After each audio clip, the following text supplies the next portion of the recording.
How is your brother?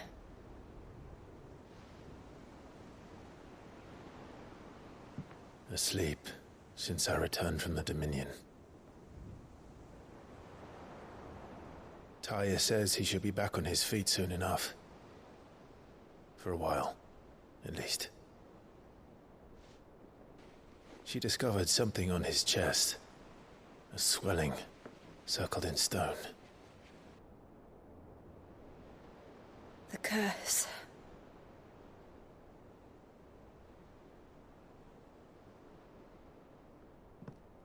For every mountain we climb, another arises up to greet us, doesn't it? It's never ending.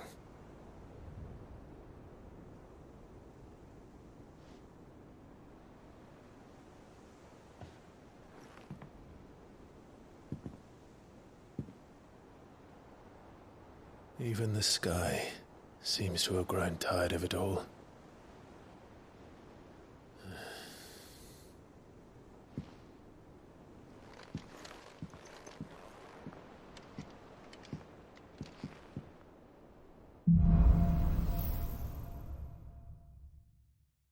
I won't be happy if I disturb Joshua. While he rests, I might as well see what Otter has to say.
See the pair that got hauled into tires? Aye, all their fancy silk stained red.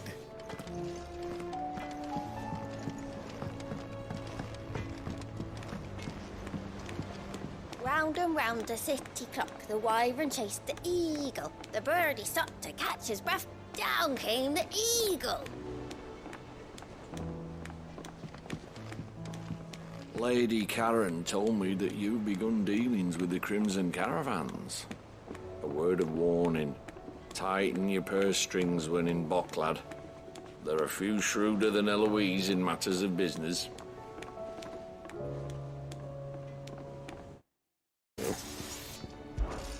Fretting about us, guys.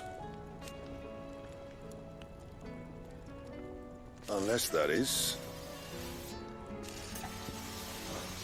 you do what you need to do, Clive.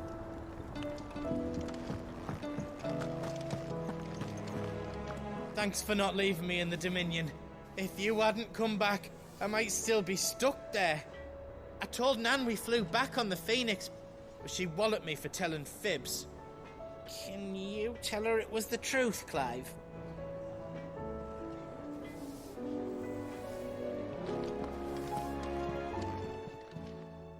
Still alive, are you? The whole realm's in chaos.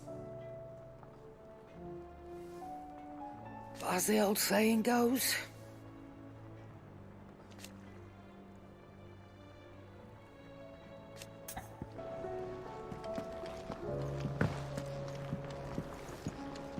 It seems the hideaway's lost its appetite. Can you blame them, with the skies as they are?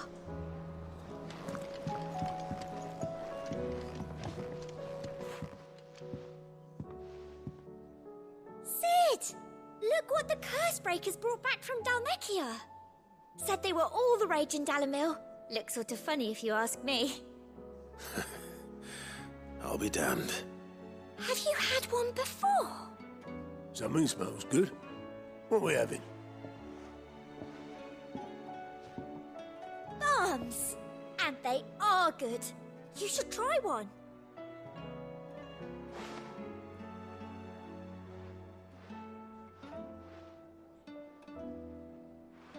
Eh? A bloody great hole in it. Who ate the rest? It's supposed to be hollow, silly. Haven't you ever seen Drake's Fang?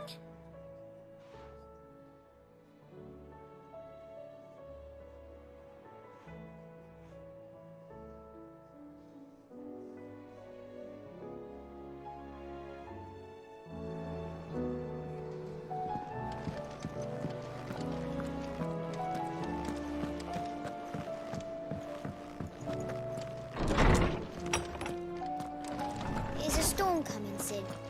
Will there be thunder?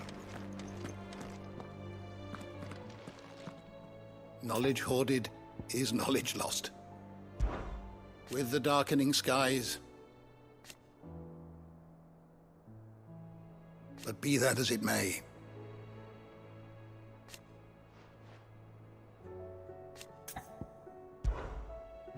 I have a few new notes that might interest you.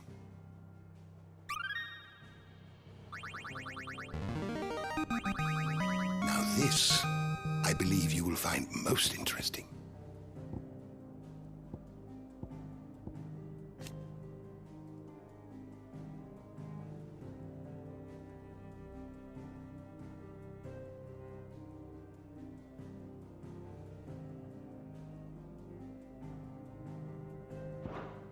If you have a question for me, I should be happy to answer it. Sid, did you know that chocobos are far more resilient to the effects of ether than most other beasts? Some say that's one of the reasons they were tamed for use as mounts and sumpters, so that an ether flood wouldn't mean instant death for their riders or drivers. Me, I reckon they built it up over generations. Too many foolish traders driving their birds into floods, and only the toughest surviving.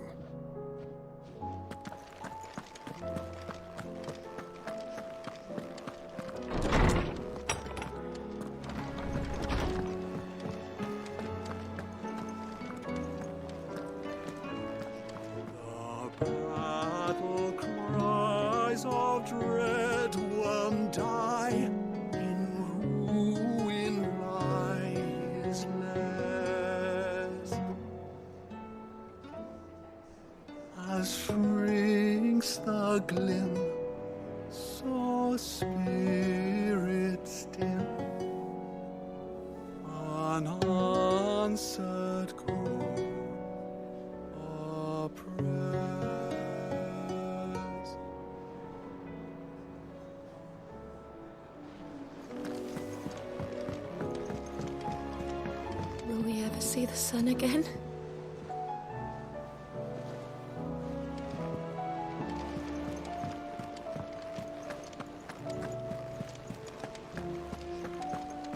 Did you see that? Tell me you saw that.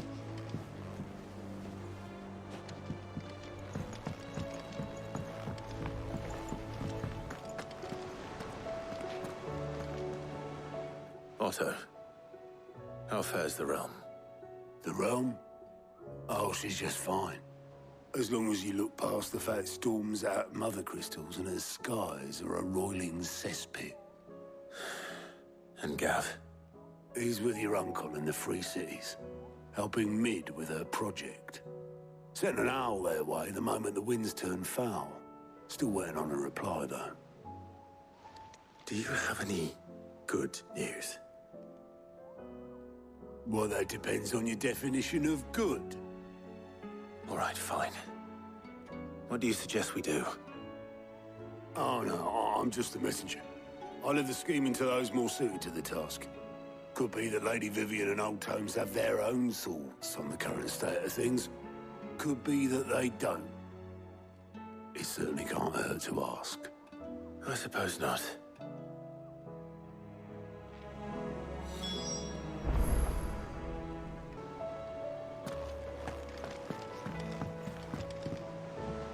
How is it that every one of your little excursions presages some inexplicable catastrophe? Not that you are to blame for the Dominion's fate. No one could have predicted the actions of the Crown Prince. I'm sorry I couldn't save your home. My countrymen are stronger than you think. A few toppled clock towers won't break their spirits. They'll be back on their feet in no time. I hope so.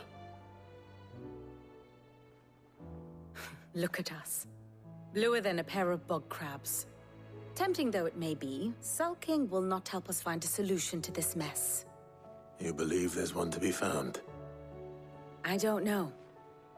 But I am certain we're more likely to find it if we first examine the facts.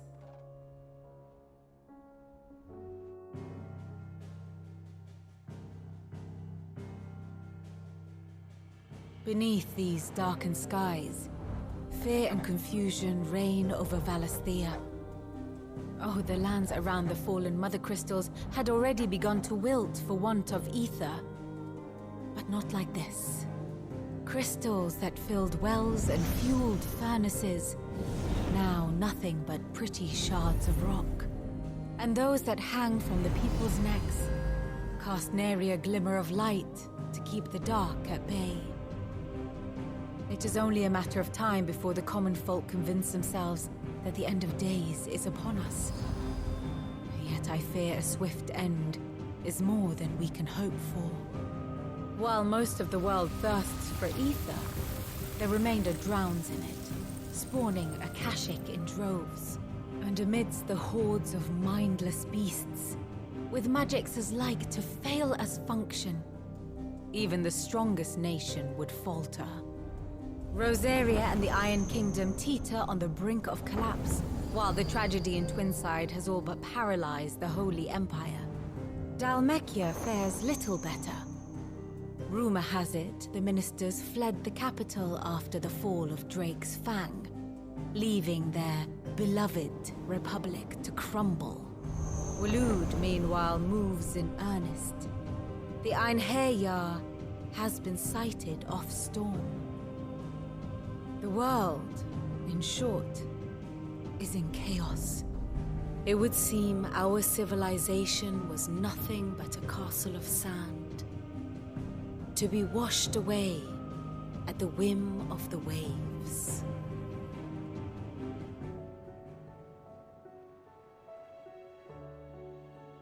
A castle of sand. Not my best flourish, but it seemed fitting. The reports I've received are considerably more blunt in their appraisal.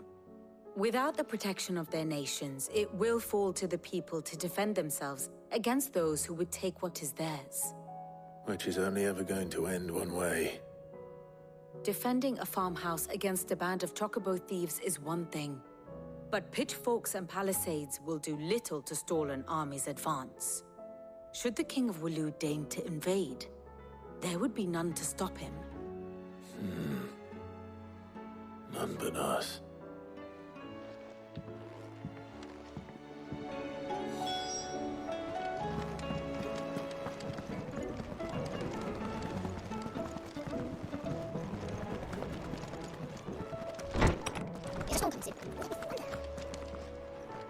Let me guess. You're here about the skies. Is there anything you don't know, Lawsman? It doesn't take a court astrologer to augur the obvious. As for what has disturbed the heavens, that, I believe, is a question the Fallen might be better placed to answer than I. And on the 6th day did the gods tear the sun from the firmament, visiting darkness upon their prideful sons and daughters. But I dare say you remember your childhood lessons on the sins of Zemeckis only too well. You think they're connected? That Ultima was one of the gods responsible? Well, He has certainly exhibited powers that we mortals would associate with the divine. There is nothing divine about him. But he wouldn't be the first god of whom that could be said, now would he? Yet for all the fairy tales that tell of the sins, there is almost nothing in the way of actual historical accounts. Had I the Journal of Moss the Chronicler, I may have been able to tell you more, but alas, I fear all remaining copies have been lost to time. You will forgive me, I hope? Certainly not. Because there is nothing to forgive. Even without this journal, you've provided us ample wisdom. And we will always be grateful for it. Perhaps Otto will be more inclined to share his thoughts when he hears what the others had to say.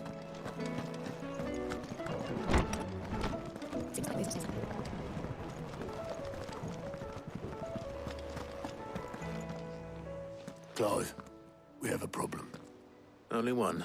That would be a first. It would. Actually, there are three.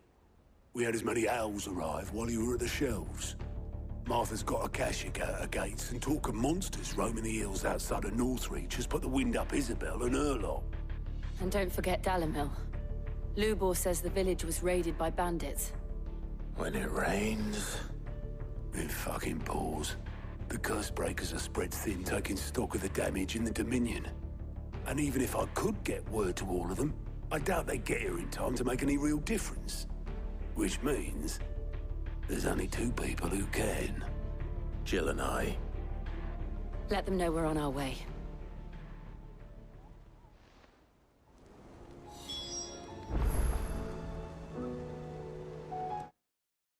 I don't mean to be gloomy.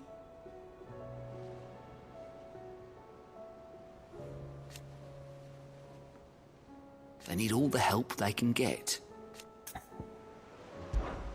Quick look.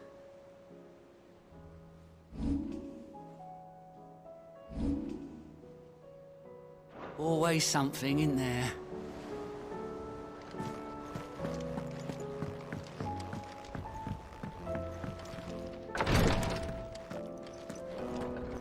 I can hardly lift my arms. The curse, it's... You just need some rest. I'll stay here with you. If you'd like, that is.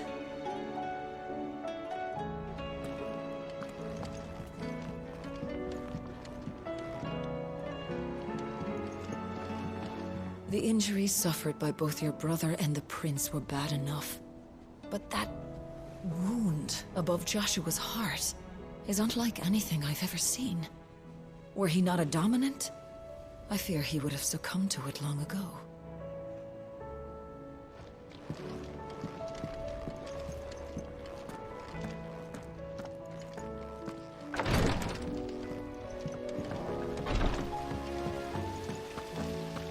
The girls here can have Otto and Gav and Gareth and Cole and all the rest.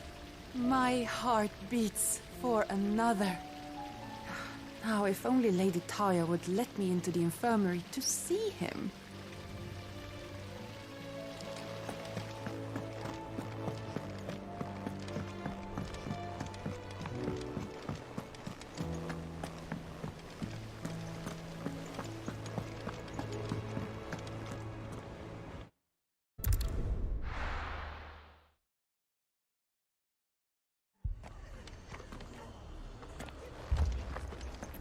The Akashic attacked us out of the blue, and there's no telling when they might be back. You'd best keep that sword handy, Sid. This man's gonna die if we don't get him to a healer. But all our beds are taken. Martha. It's good to see you. And you, Clive. Jill? Otto said he'd been attacked by Akashic. What exactly happened here? Those skies are what happened. Not long after they fell dark, we had our first visit. There were hundreds of them. Tried to storm the hill. Only a handful made it up here, but that was more than enough. The rest are still down there now. And while we have a few willing fighters holding them back, they're sorely outnumbered. What do you think, Clive? That we join the fight. I thought you'd never offer. Now, where I need you is the Fallen Gate. That's where the fighting is fiercest. Let the men know you've come to help. Something tells me they'll be pleased to see you. We're on our way.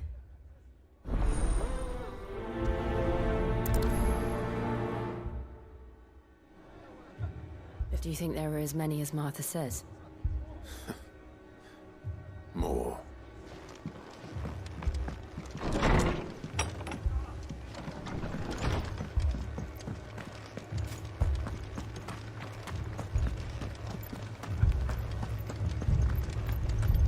You don't think they've abandoned us, do you? Them not. Not a chance.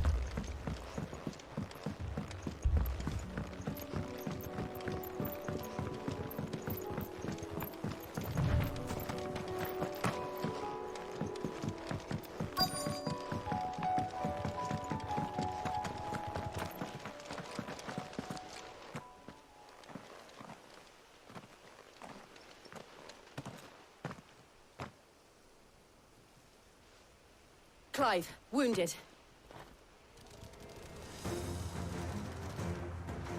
We deal with the Akashic first.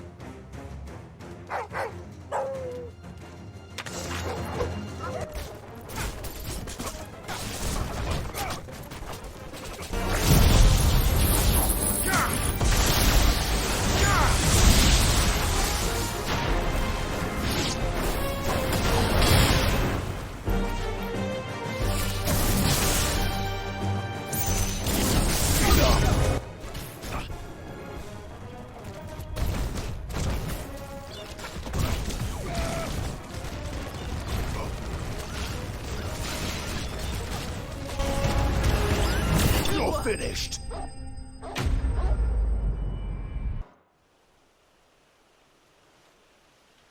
These men don't have the look of hired swords.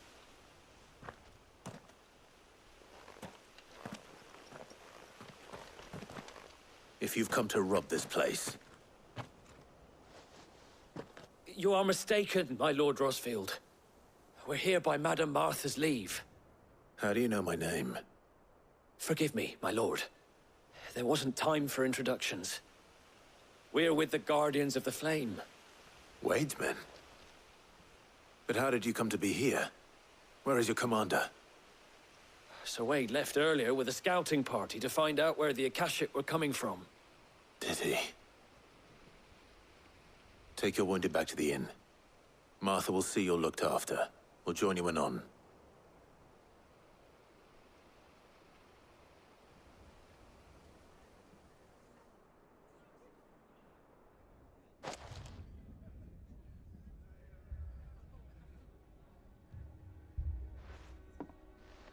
And to think you took them for thieves. A fine reward for holding off the horde, that is. When did Wade and his men arrive? Not long after Rosalith fell. The Guardians asked me to shelter some of them that had lost their homes. They were making ready to leave just as the skies turned, and we agreed it was best we stuck together. Martha! Trouble! The scouting party's almost at the lift, but they got a pack of Akashic snapping at their heels! And they've got wounded with them! They're not gonna make it! Damn it all. We'll worry about them, Martha. You look after everyone here. If any can still fight, send them to the lift. I will. You two be safe now.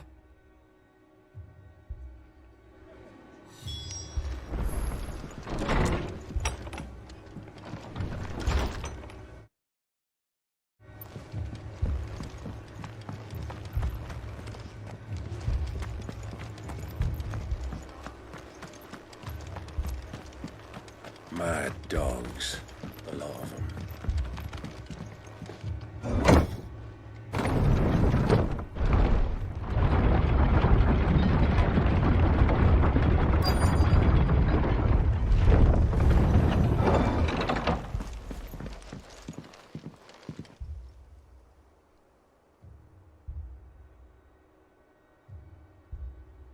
Squire, I need you to get those who can still walk up the lift to Martha's. But what about... I didn't ask, Oscar. Sir. Sir Wade. Lord Rosfield. If you aren't a sight for sore eyes. Martha seemed to think you might need some help. And by the looks of it... We thought we could sneak by them. But we didn't know there would be so many. How could we have? Behind you!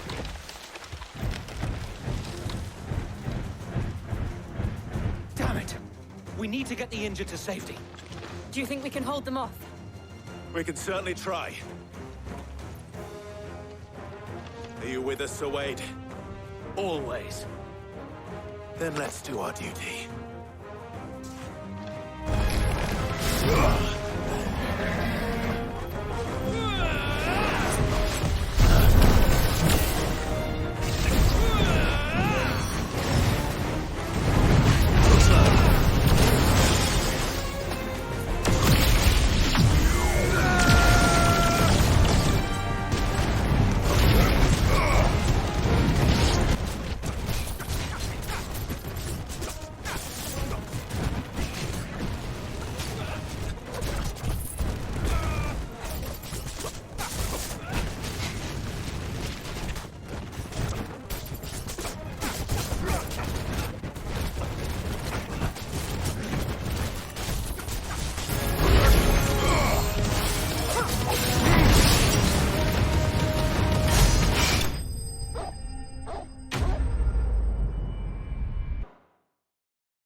Is anyone hurt?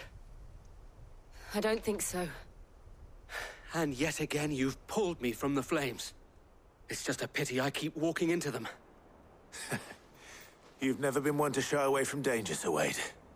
Like any shield worthy of the name. I see you're all in one piece. Martha! Is something wrong? The lookout saw smoke coming from down Eastpool way. Too thick to be a hearth. A second horde. Feel like finishing the job? Always. Jill and I will make for Eastpool. You'll need to move the injured without us. Don't you worry about them. The moment my men are safe, I'll follow. Good luck.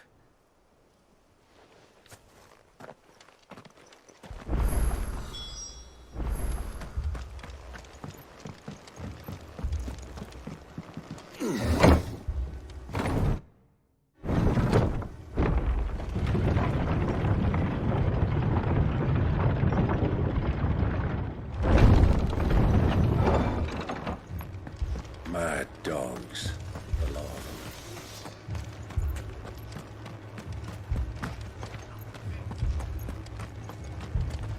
Thanks to the Akashic, all of the men are either on watch, readying for the next attack, or confined to their sickbeds. All while my bed remains as cold and as empty as those demons' hearts.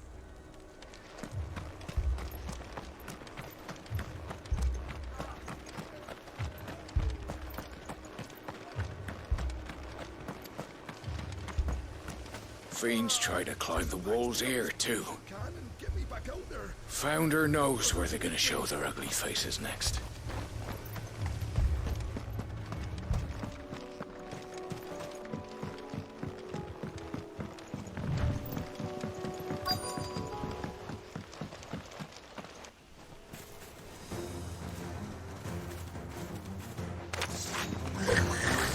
They're headed for the rest. We have to slow them down. Martha and the others won't be ready.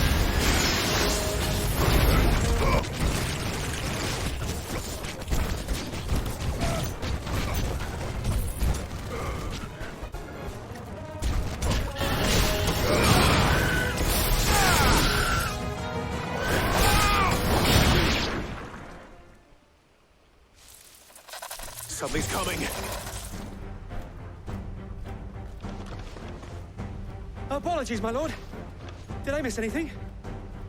Only the first round, Sir Wade. Shall we?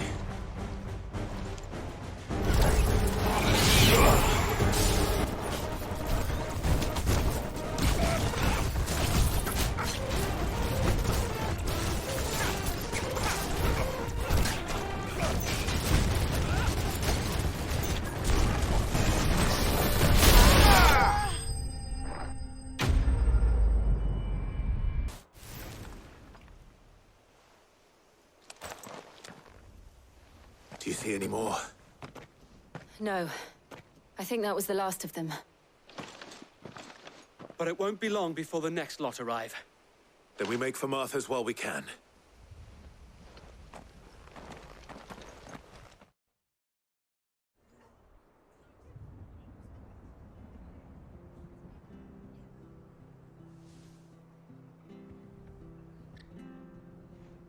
What did you find out there? The same as Sir Wade. Scores of Akashic.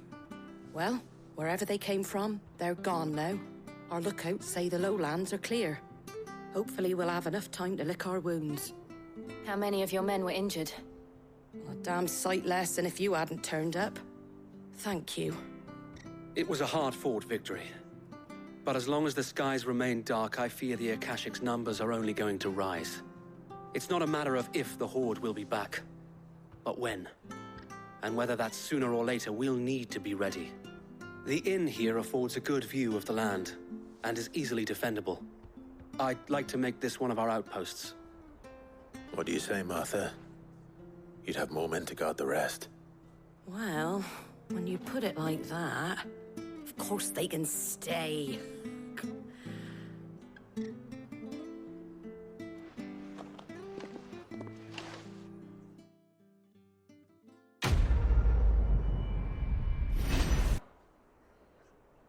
My lord, there's someone I'd like you to meet.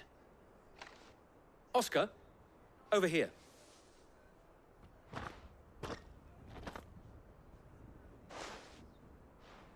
It is an honor to make your acquaintance, Lord Rossfield. I am Oscar. Oscar of House Murdoch. Murdoch? I wasn't aware the Lord Commander had children. Oh, he didn't. But his brother, my father, did. I am Sir Rodney's nephew. Well, go on, then. It's not for me to ask him. Yes, Sir Wade.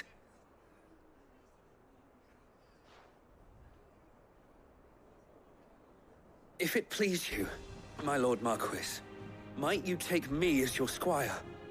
I would learn the duties of a shield from the finest. I'm sorry to disappoint you, Oscar, but I am a shield no longer. Nor was I ever the finest. And spending time in the company of an outlaw hardly seems a fitting education for one aspiring to take his oaths.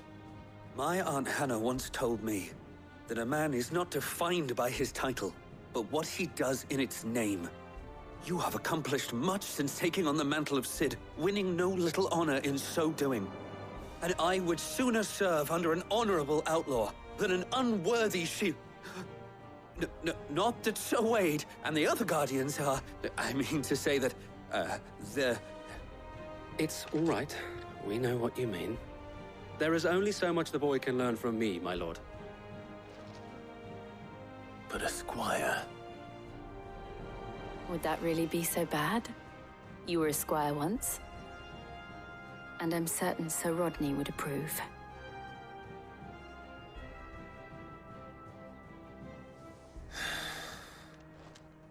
Know that I'll show you as much leniency as your uncle showed me. I would not have it any other way.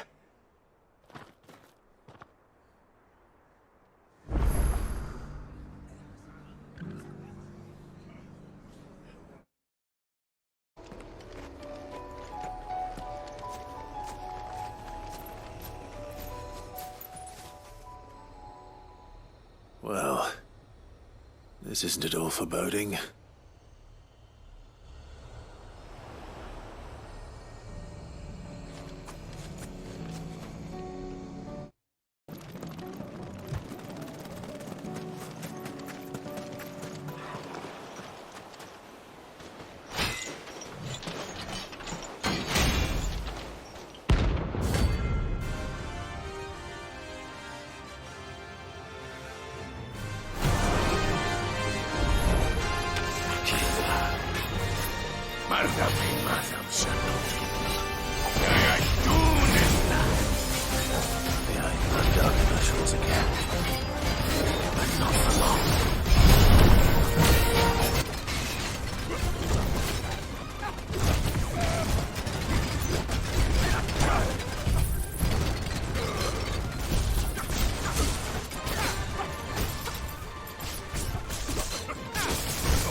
vengeance.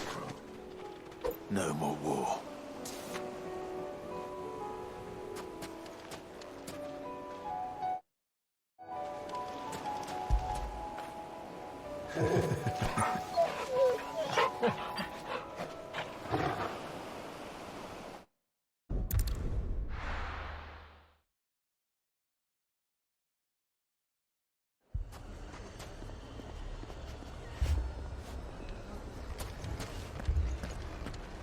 Poor bastard.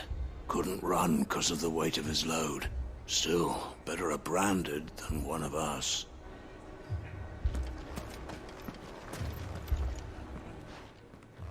Cid! Your new companion appears much more formidable than your uncle. Should I be worried? You haven't been introduced. Jill. Clive has told me much about you. All lies, I'm sure. Your Stolas said that Dalimil has a bandit problem. Indeed. Although, you're a little late. They left with our food and guild days ago. Any idea where they went? The desert's a big place. Your guess is as good as mine. But the fact is, I have more immediate concerns. What did you say to me? What did you say? As if by magic. Let's just say we've yet to reach a consensus about how to solve Dalimil's little problem. And at this rate, it won't be the actions of the bandits which prove to be our undoing. It will be our own.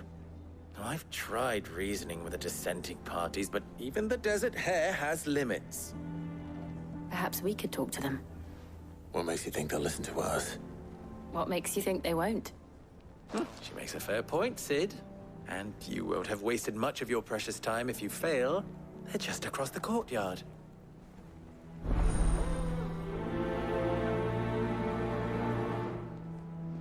Suppose we just follow the shouting.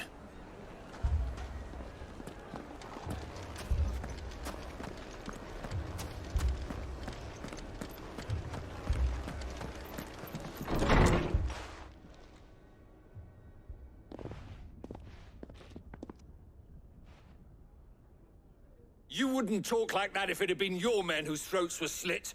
Blood for blood, it's the only way. We hire mercenaries and have them mount the bandits' heads on our walls as a lesson to the rest. And what happens when those mercenaries are slaughtered like your men? Are you going to hire more? We're better off using that coin to buy food and supplies. If we hire mercenaries, the only thing we're buying is the bandit's ire. And you cannot fill empty bellies with that. Do you hear me? But what happens when they come back? Maybe it'll be your throat that's slit. That's enough. Both of you. Any more of this and I'll throw you out myself. Come back when you're ready to talk like adults.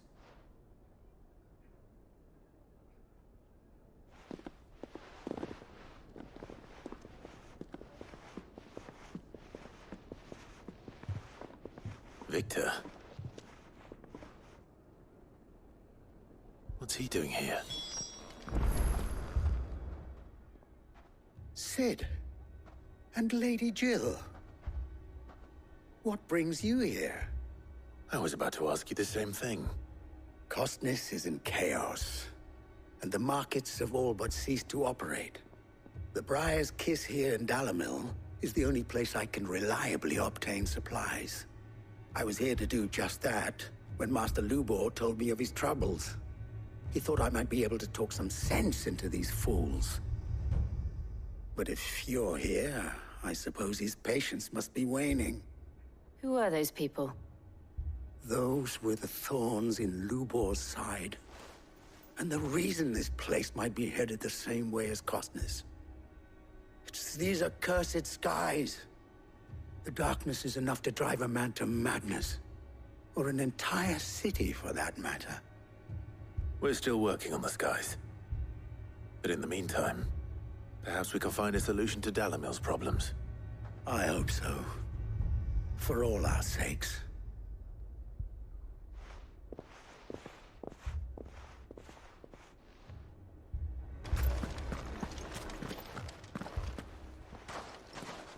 So, you see my predicament? What I saw was a room full of people who were angry and afraid. And with good reason by the sound of it. But if left to smolder, that anger and fear could set the entire town alight. My thoughts exactly. What to do? Both sides wish to protect their homes and livelihoods, if only they could agree on how. But as long as they are divided, we are vulnerable.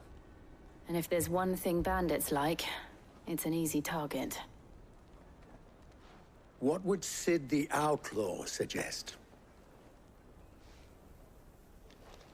Well, if it were my namesake, he'd let them choose for themselves, and be on hand to pick up the pieces when it all went wrong.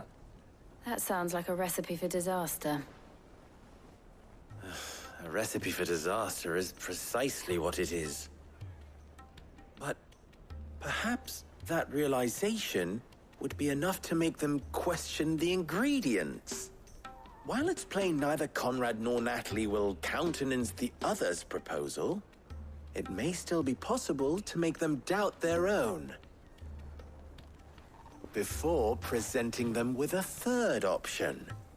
And that would be? To pool our resources and save the city ourselves. Why fight each other? When all that fear and anger can be directed at the bandits. It appears we have a plan of action. Victor, pay Conrad a visit. See if you can't convince him of his folly. I'll speak with Natalie. As you wish. Your faces are not well known in this town. That may prove useful. Don't worry, Victor and I will do most of the talking. You need only play along. Play along? What he means to say is yes.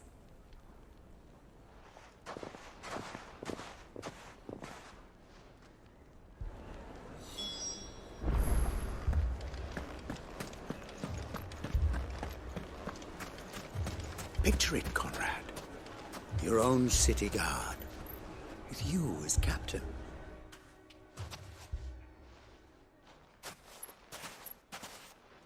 Ah, here she is. The Lady of the Spear herself. Conrad, may I introduce you to Jane, commander of the Red Wings, the oldest mercenary guild in the Free Cities. A pleasure, my lady.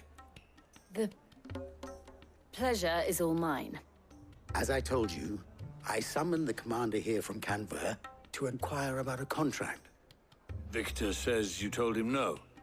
That there aren't any men left to hire. Is that true? True as the crystals cracked. Nobles came and claimed every last one worth his salt. And not just from us Red Wings. You know of the 7 high houses. There must be 2 swords assigned each one. Granted, we have a few boys left. If it's boys you're looking for.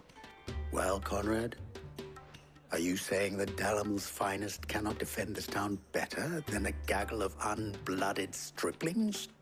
That a band of beardless youths could better avenge the deaths of your brave men than you yourselves? Absolutely not. We'll show those bastards who they're dealing with.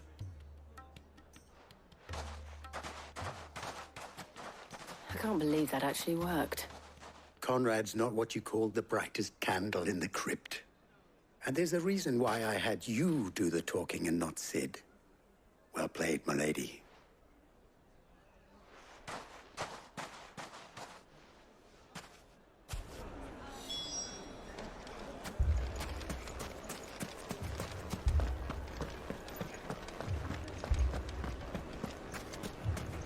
My shop. Why would anyone do such a thing? If I had my pickaxe, I would... I mean, it may still be possible to buy some. Ah, here he is now. Natalie, allow me to introduce Lord Underhill of Randalar's prestigious League of Merchants. Lord Underhill. At your service. Underhill. I was just telling the good lady of our conversation, my lord, and how you were lamenting the state of the capital's stores. Lubor says that not only are the granaries almost empty, but that war and the Blight mean this season's harvest won't be enough to fill them for winter. Indeed, certainly that is the case. The nobles in the capital are buying up the city's stocks of barley and wine, driving the prices higher than most commoners can afford. It is only a matter of time before the peasants revolt. It is worse than I thought. If what Lord Underhill says is true, I fear we have little hope of supplementing our stores, meager though they regrettably are. And while I applaud your endeavors to dissuade our more bellicose citizens from seeking vengeance, I sense Conrad is not wrong in his assessment of the bandits' likely return. Which means that now, more than ever, we will need to secure what little we still have. Food, weapons, herbs, everything. If our humble town is to endure not only this hardship, but those that are certain to follow, we must stand united. All right. If it will help to protect my home, I'll do it. But you needn't have gone through this charade.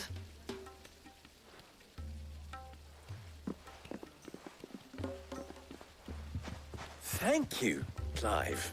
Your performance was nothing if not workmanlike. She saw right through it. I didn't say it was good, merely that it produced the desired effect. Now, my scouts should be returning shortly. Meet me back at the Briar's Kiss, and we shall see what we face.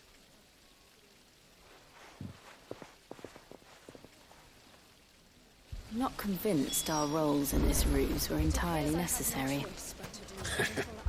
I don't know. Conrad seemed quite taken with you. Mummy, I'm scared. Oh, I'm ruined. Good news, Sid. Both Conrad and Natalie have somewhat gracefully accepted their new roles. With time, they may even learn to. Time no longer appears to be the luxury it was before lunch. I take it your scouts found the bandits. Technically, it would be the bandits who found my scouts. It appears they march for Dalimil as we speak. All of them. You're not serious. They don't just want food, they want the whole damn town.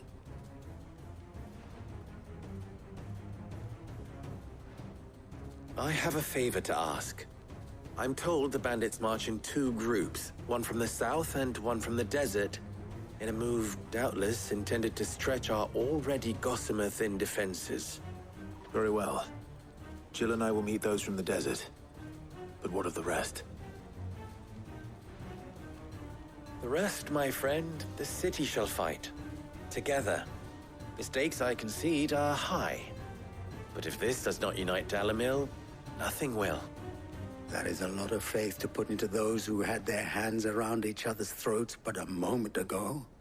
Then it will be for us to see that their hands are kept occupied. And I do mean us. I thought you might say that. We'll hold them off for as long as we can. And we will do the same.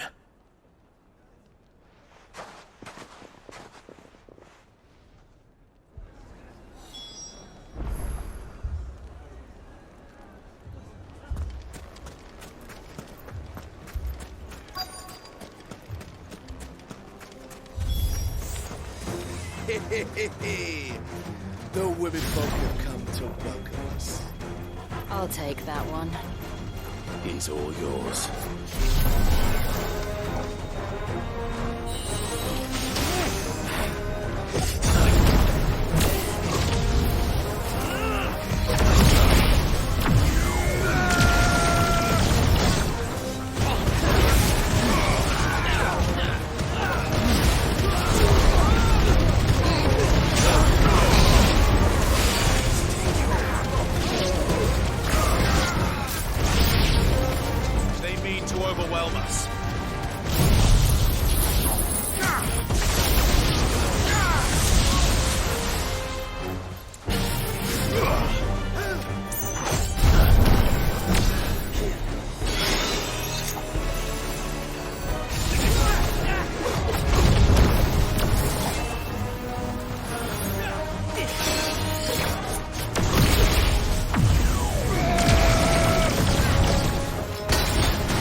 The townspeople. Could they have held out? I don't hear any fighting. What do you think? That we should hurry.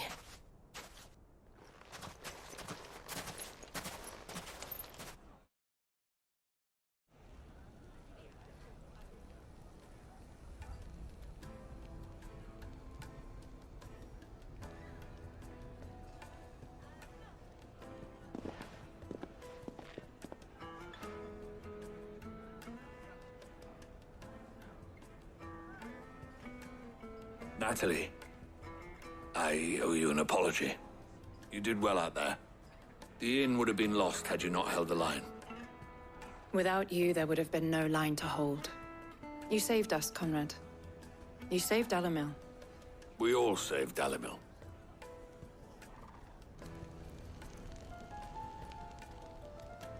Conrad seems to have had a change of heart. I'd say they both have. I take it from your presence that our visitors from the desert won't be joining us either. Pity. The plan worked, Sid.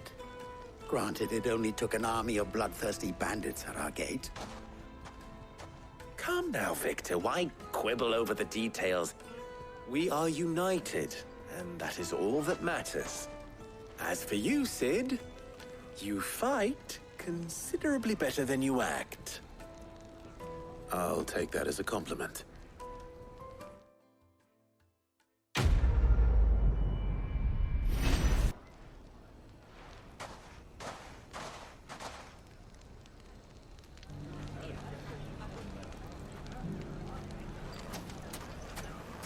So, where did you learn to swing a sword like that?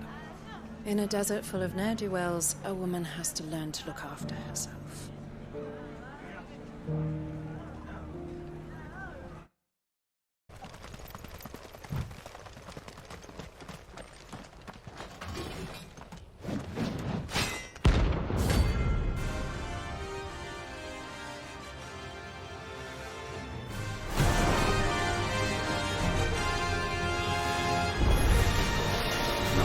Forsaken soul, eh?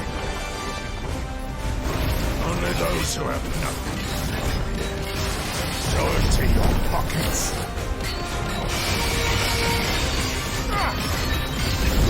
Butler!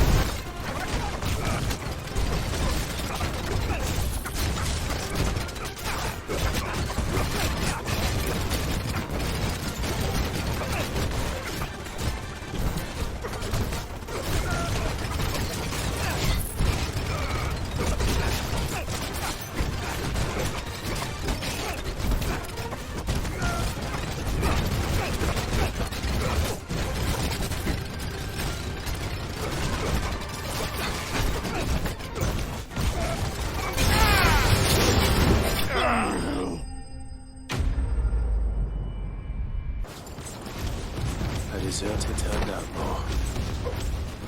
What's it better than you?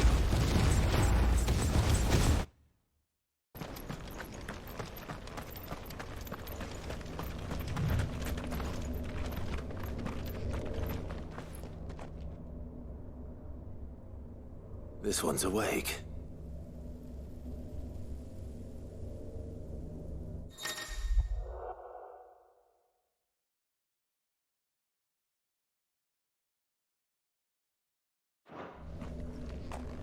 Let's see what's inside.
finished.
found her. This beast isn't to be trifled with.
Definitely not to be trifled with.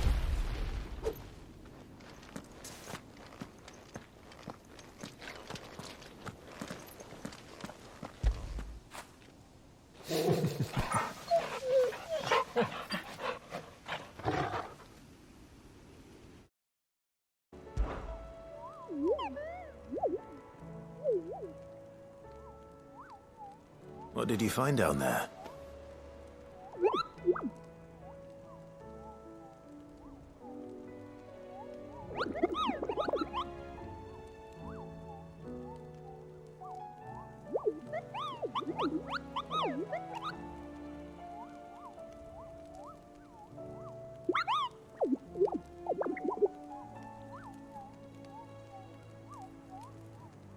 True.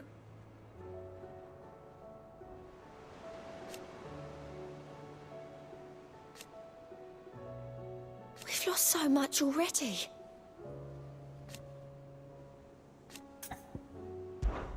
Come to claim your just desserts? All yours. I can't do it. But you can.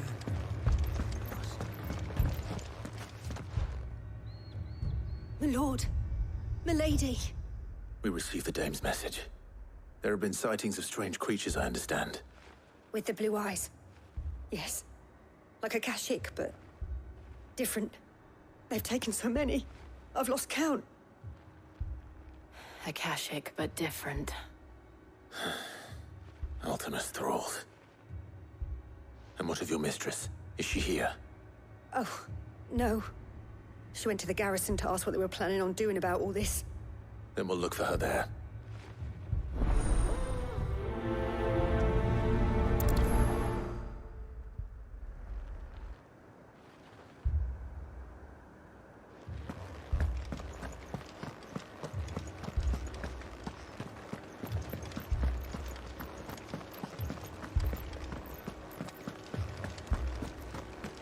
Four left for more on the captain's orders.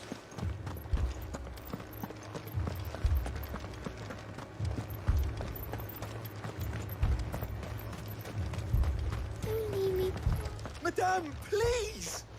Half the garrison's been slaughtered by those things. We lost the captain this very morning. We've tried requesting reinforcements, but there's been no word from the capital or the Dominion in days! What more would you have us do? I would have you do your duty. Those at the Vale look to me for protection. And protect them I shall. Because they are my charges, and that is my duty. In case you have forgotten, the people of this town are your charges. But more than that, they are your people. Your sisters, your brothers, your lovers. So you have a choice. Lay down your sword and watch as they are slaughtered. or take it up and do what is right. She speaks the truth, you know. This here, it's all we have. It's all that's left. What we have left is our lives. Do you really want us to lose them as well? Not if we don't have to. Look, there's a cask under the captain's bunk. Let's talk about this over a drink, eh? I'm listening. I'll have a word with him.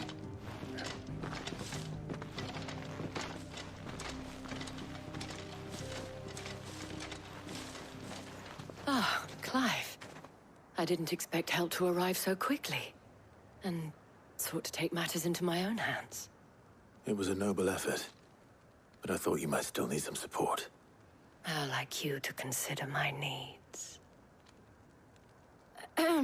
What we need to consider is where the creatures came from. The way the survivors speak of them, one would think they appeared out of thin air. And perhaps they did.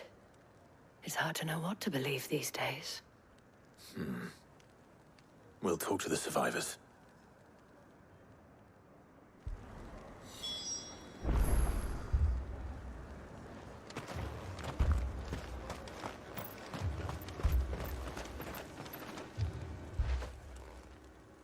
You're a pikeman, yes?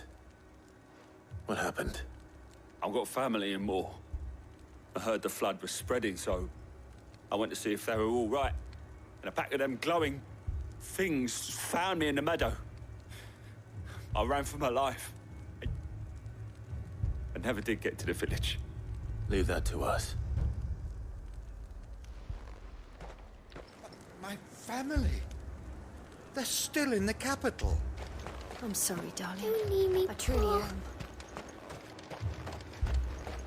That thing, it took off the cat. Did you see the creatures that attacked you? Creatures? Yeah, They came out of nowhere. They went for Joseph first, then me, and then they were just gone. Do you remember where you were? On the road from Oriflamme. We just passed Moor when... Where's my Joseph? It's all right. Just rest now. At least we have an idea of where the thralls might be now. We should head for more.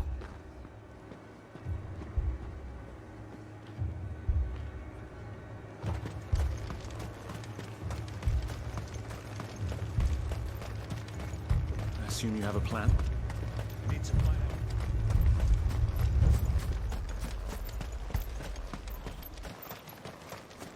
It was all they could do to escape. They just left the bodies there in the flood.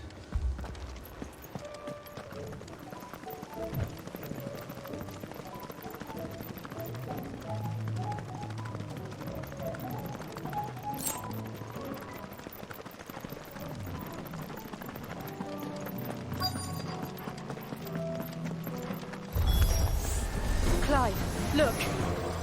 I see them. With me!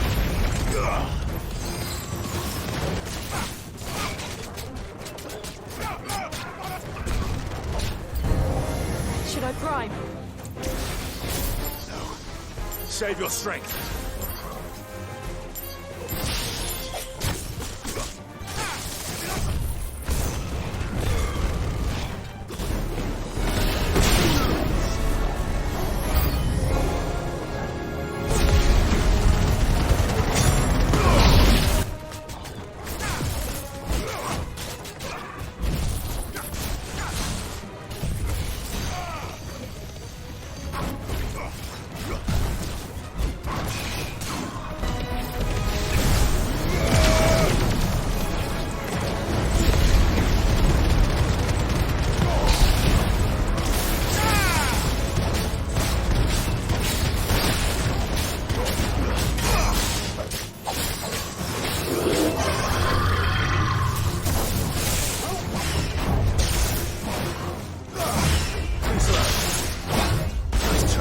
It's over.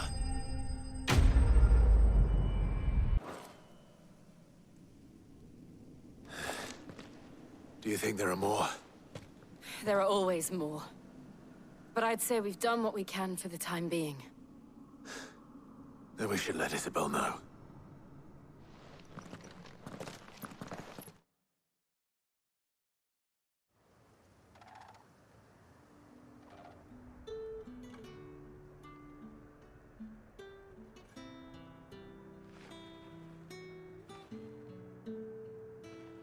You have the town's thanks.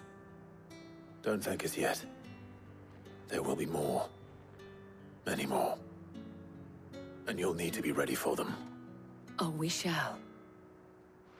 Isn't that right, Captain? Yes, milady. The garrison will be ready. Philippe here has convinced most of the men to remain at their posts. For now, at least. Hearing that the Dane would look kindly on any man who committed himself to the task certainly didn't hurt. It's not the most selfless of motives, I'll admit. But whatever it takes, eh? Now me, I never needed convincing. I became a soldier to protect the people I love. And the people I love include the ones standing before me. Handsome and chivalrous. Now, if you don't mind, I have sentries to post. Milady.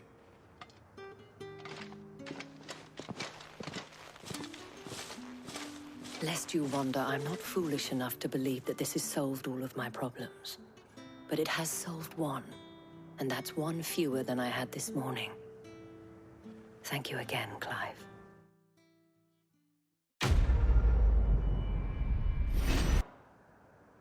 Our friends seem to have things under control.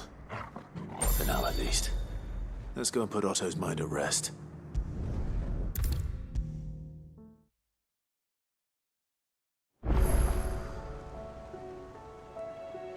Was wondering when you turn up. Had ours from all our friends thanking you for your timely intervention. How is it you always manage to arrive at just the right moment? Luck, I suppose. Any word on the rest of the realm? Let's see. Storm's still crying out for mother crystals. The nations are still in chaos. And the skies are still the color of a kick in the kidneys 2 days on. So... Right. Clive, we knew this was going to happen. Well, not the bleeding skies part, but you take my point. Now's not the time to second-guess yourself. Now's the time to visit the infirmary. Taya says your brother's awake. Thank you, Otto.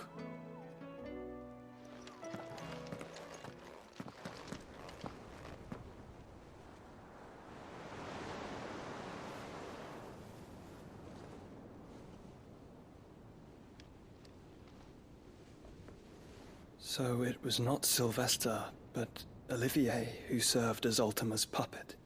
And when Dion learned of this, he sought to slay the fiend.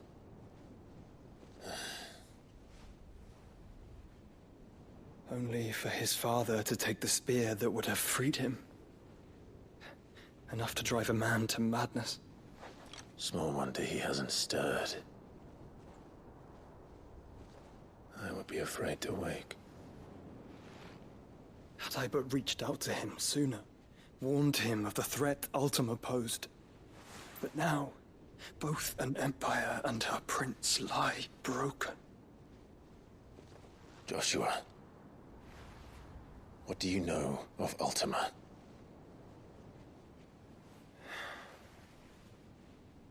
Very little, I'm afraid.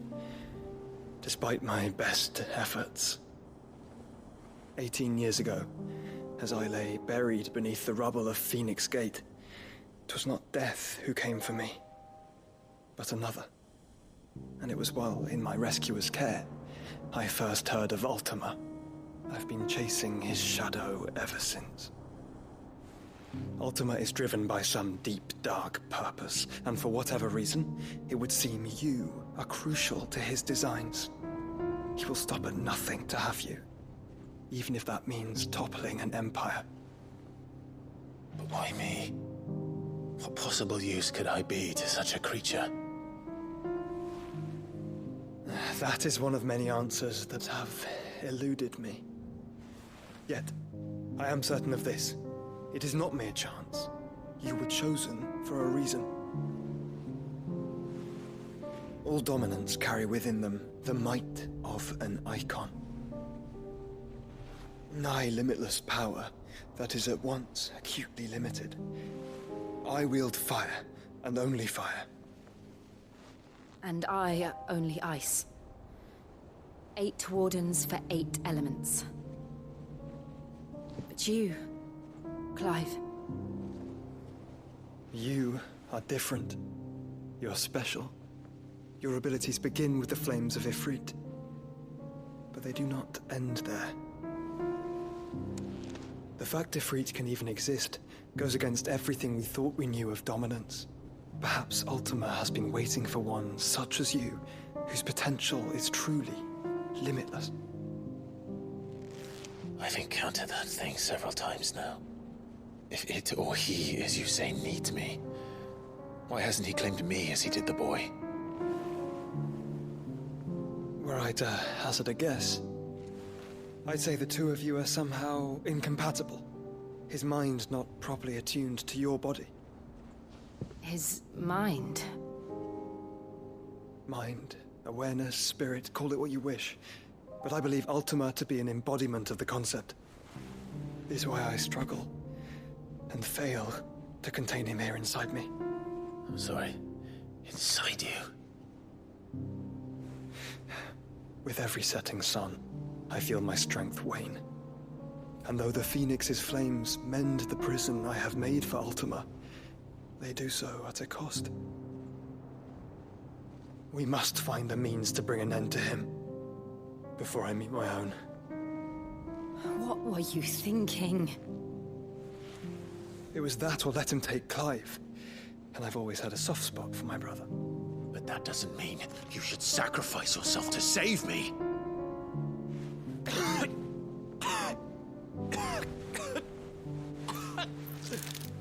Joshua. Clive, it's Gav. There's an army of Akashic at the gates of Canver.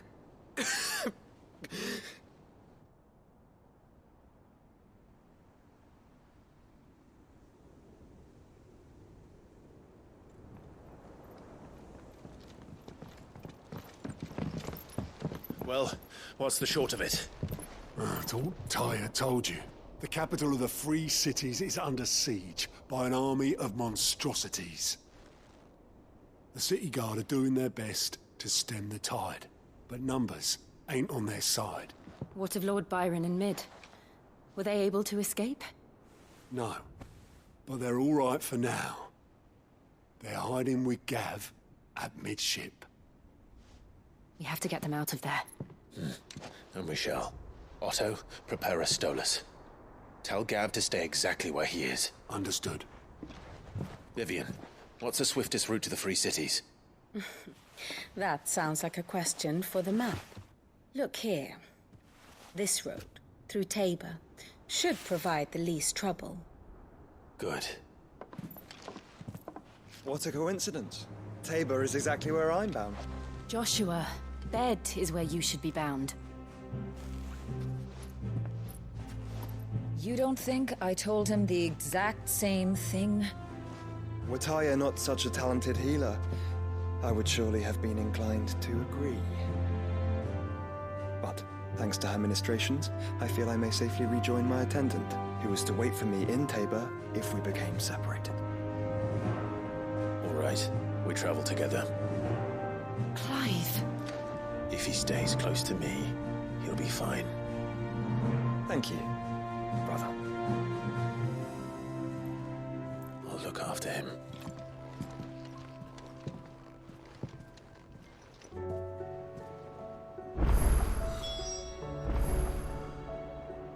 My attendant was with me in the Dominion before I primed. She would have watched the battle unfold and witnessed its outcome. I trust you'll be waiting for me in Tabor, where I can finally introduce you. You know how I feel about this, but your brother's stubbornness knows no bounds. I'm starting to think it runs in the family.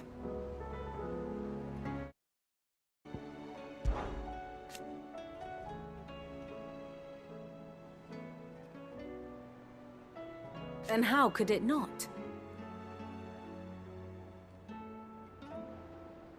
But are we any better?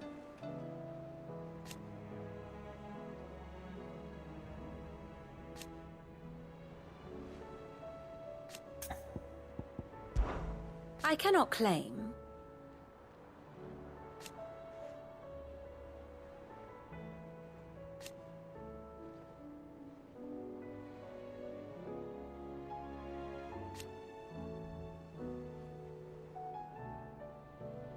Such are the wages.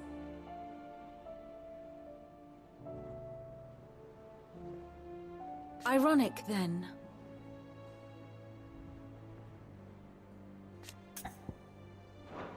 I do so enjoy our little chats.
Rutherford.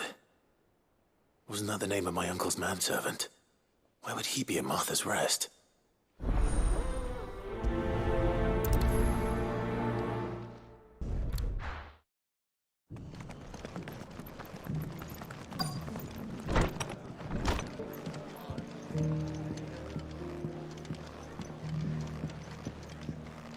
My lord Marquis, is that you? It is you. Then you received my letter. I am Sebastian Rutherford, chief steward of your lord uncle's estate. Of course. We met once before. Yes, my lord. Thank you for coming. And what was so sensitive that you couldn't put it in writing? 1,000 apologies, my lord. I did not mean to offend. I merely... It's all right. Continue. I am here at Martha's Rest, at the behest of your lord uncle, tasked with learning what I am able of the realm's current state of affairs. And what I have learned is grim. The fall of the Mother Crystals has left Storm in a state of utter disarray. The subsequent darkening of the heavens has only made things worse. Akashic attacks, once unthinkable, are now commonplace.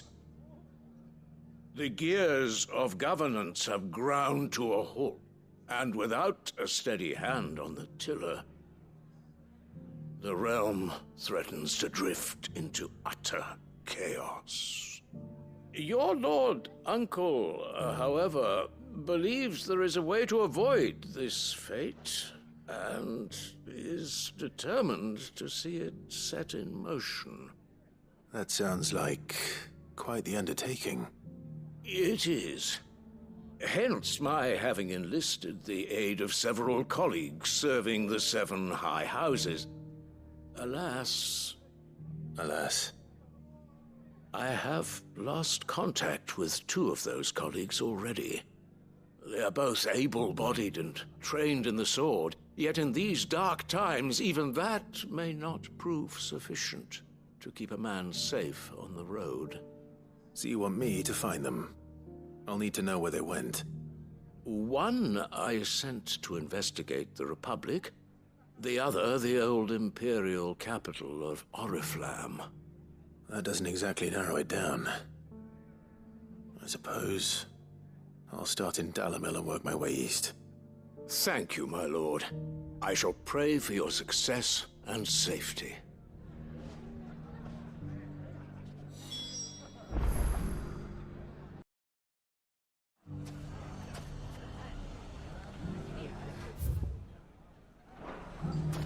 not going to be easy finding one man in an entire republic. Let's hope someone here's seen something. Money. Come back, come back. The gentleman of the town guard is back.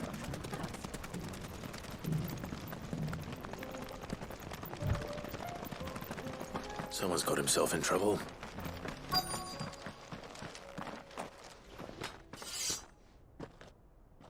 I don't see your master here, so you can start by giving us all the coppers in your purse. I already told you, I have nothing. Then maybe we'll take that pretty outfit and the steel you're wearing. Please! These men are trying to rob me! I'll deal with this. Thank you. You that one's master, then? If you'd kindly pay the coin he owes us, we can pretend you didn't draw your blade on Republican soldiers. Or you can go back to your garrison and I won't report you to your captain. Oh, you're more than welcome to. He hasn't had many visitors since we slit his throat.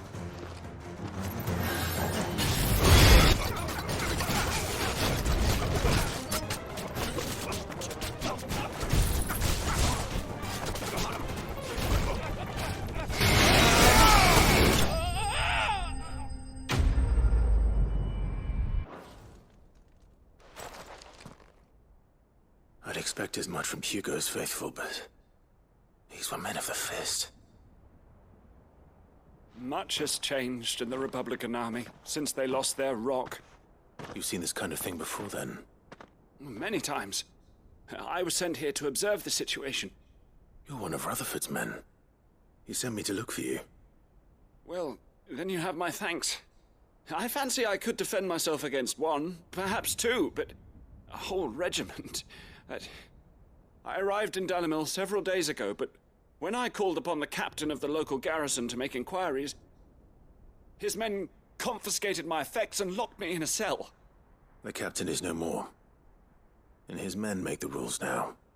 Fortunately, I was able to bribe my way free, only to be stopped again by those soldiers you so kindly dispatched.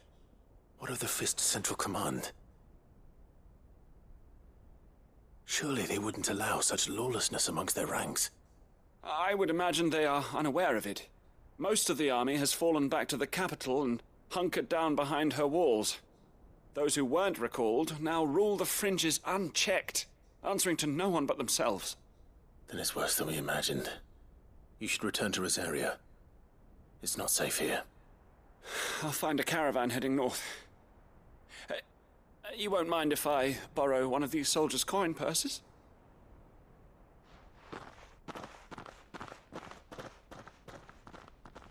Not at all.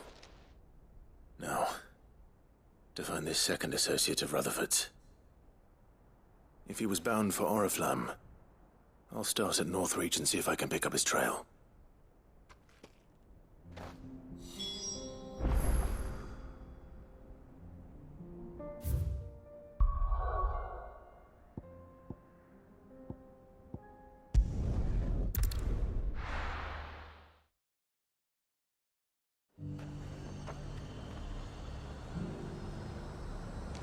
There's a lot of road between here and the capital. Rutherford's man could be anywhere.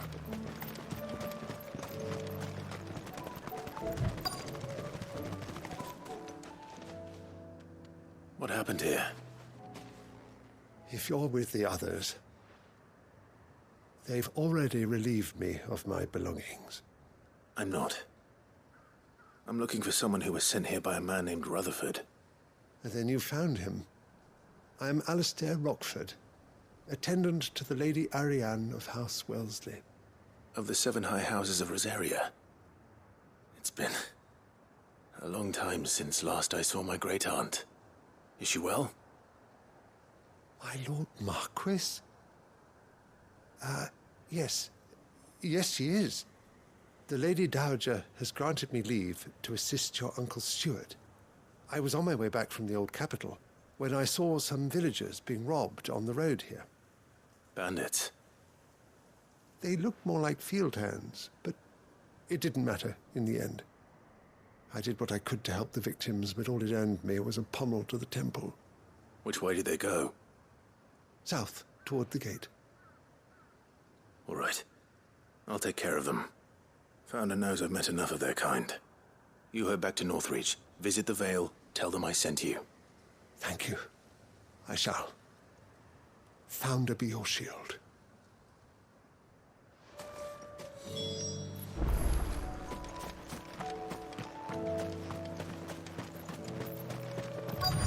They just couldn't resist, could they?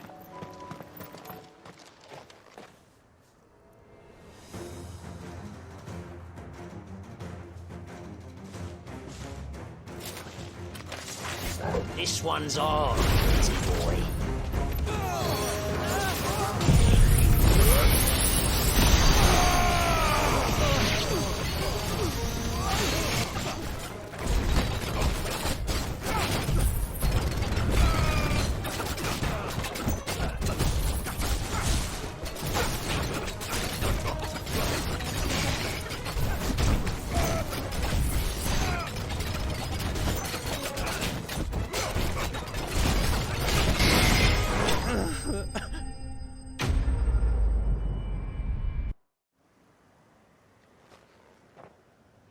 Make for the town while you can. There may be more bandits nearby. You don't need to tell me twice. Many thanks, traveler. This looks to be all of them. I thought I told you to make for the Vale. And stand by as ill might befall the heir to the ducal throne. It's just Clive, and I'm fine.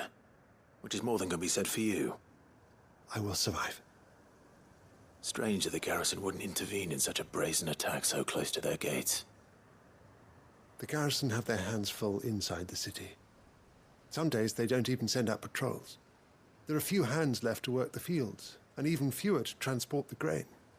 The market stalls are nearly bare, and the price for what remains is exorbitant. It's not uncommon to see a fight break out over a crust of bread. When I said the ones who attacked me didn't have the look of bandits, I meant it. They were probably just desperate. Rockford, listen to me. If you are to continue your investigation, you first need to seek the attention of a healer. Of course. I shall return to Northreach right away. But allow me to thank you first. Had you not happened along, Don't thank me. Thank Rutherford. It was he who sent me. I suppose he'll be wondering where I've got to. I shall send a Bistolus as soon as I'm able. Good day.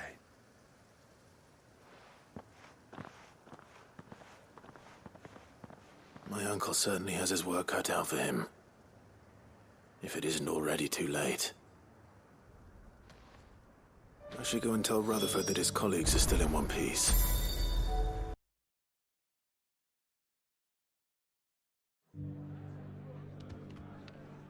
I see you're still here. The Rest's location affords a constant flow of traders, and with it, a constant flow of information. Speaking of which, I received word from both my associates. They have resumed their investigations, thanks to you. I only happened to be in the right place at the right time. They both seem to think the realm's prospects rather grim. I am afraid that grim would be putting it lightly. Storm is in crisis, and if we are to free her, we must work quickly. And we must work together. Such is your Lord Uncle's wish. As it is mine.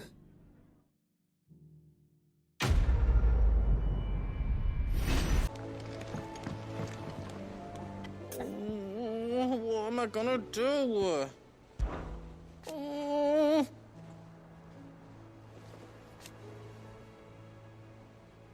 But no more.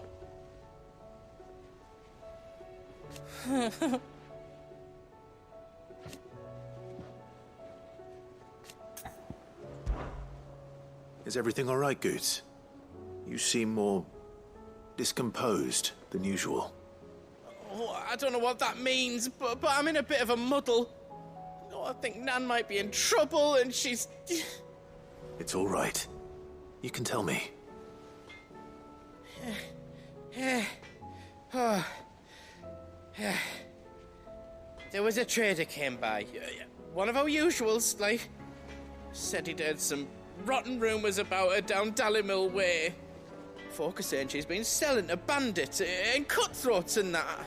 I mean, she's fond of a chance to make a coin or two, aye, but she'd never do business with baddies. Especially not the kind who go hurting people who haven't done out. I wanted to ask her about it myself, but I'm scared she'll give us a tongue lashing. She'd never give your tongue a lashing, though, would she?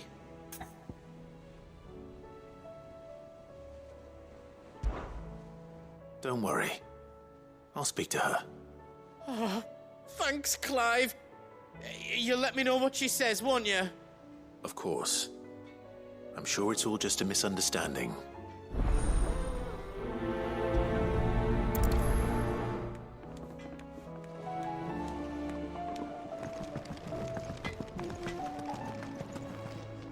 Lady Karen.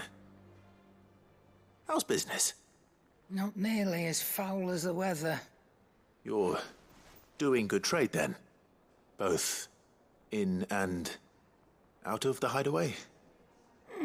Can't complain. Wait.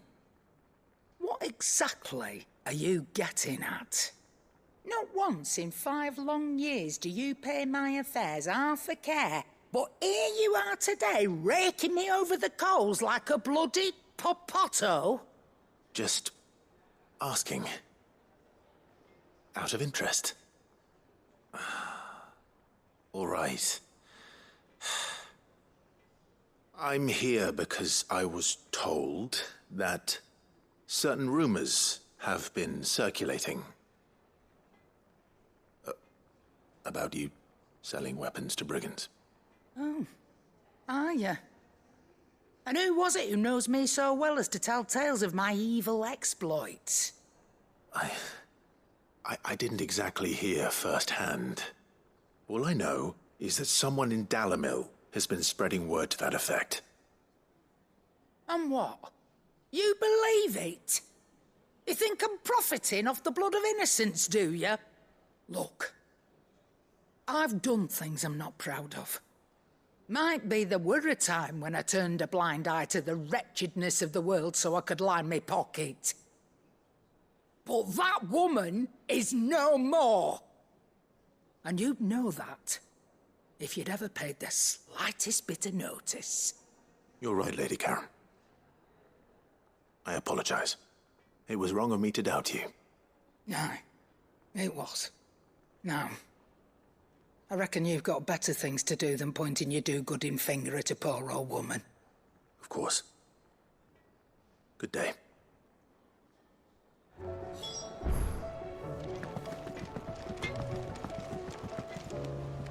I spoke with Lady Karen.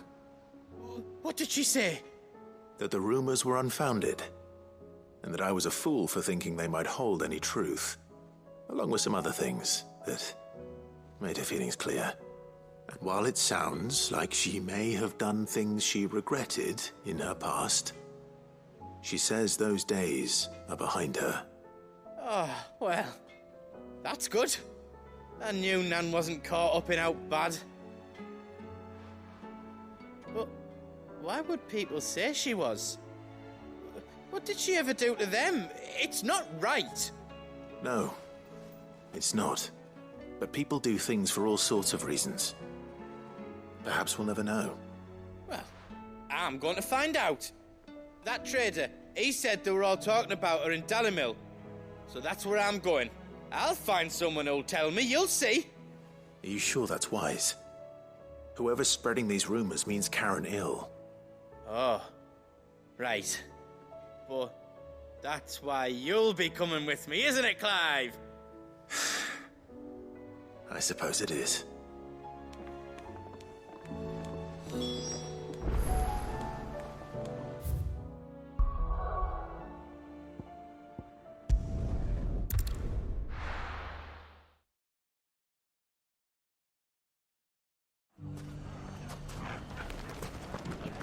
The bandits, maybe. Look what they've left us. Shouldn't be too hard to find goods. Are the bad men going to come back? The gentlemen of the town guard are strapped up. Could be I know something more. Clive, listen! I found someone who says he's heard the rumors about Nan. Have you? Go on. Tell him what you told me. All right. It's like I said. A wizened old crone by the name of Karen's been selling steel to whoever'll pay her price, be they knight or knave. Says the more swords and spears she puts in people's hands, the more war they'll wage. And the more war being waged, the more call for swords and spears. And who will they all turn to keep them in steel? Why, the good Reaper herself. And you've seen this Reaper at work? Aye, it just so happens I have. You'll find her right here plying her trade most days. Here in Dalimil? Where exactly? She has a stall here in the market, but if you're not the patient type, you can probably find her at her storehouse on the edge of town. But it'd be a bolder man than me that braved that particular nest of vipers. Feeling bold, traveler? I hope so, for your sake. Now, if that's all, I have places to be. Sorry to have kept you. You don't think Nan's the Reaper, do you? Not unless she's discovered the secret of how to be in two places at once. Eh? What do you mean? Lady Karen hasn't left the hideaway in weeks. So who has been running this stall he spoke of? Good question. I'll go and have a look. And I'll visit this storehouse on the edge of town. All right, but be careful, Clive. You too, Goots.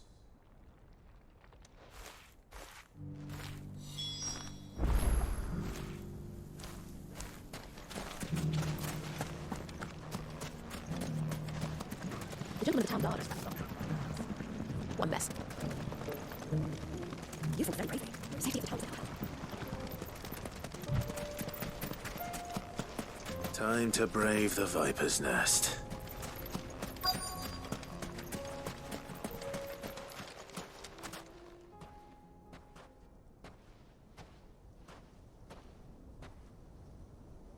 Just you, is it?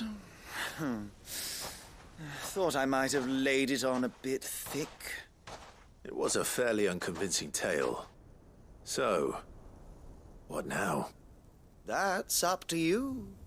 Die a slow death, or a quick one. Boys, he's all yours. But that sword is mine.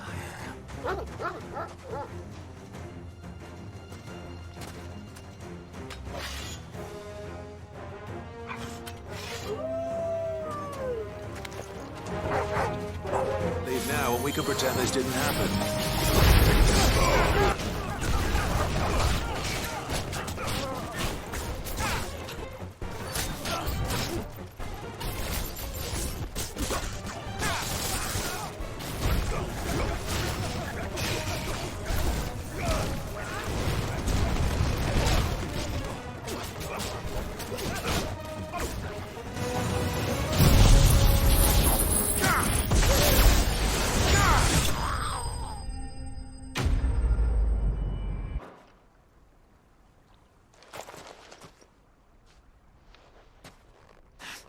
Oh, you've done it now.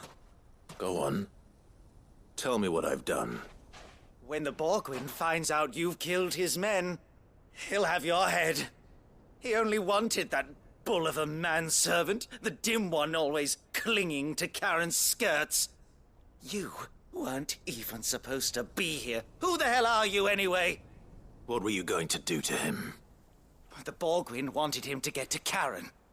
I was only supposed to point the lamp in the right direction once he arrived in Dalimil. But then you turned up. Well, go on then.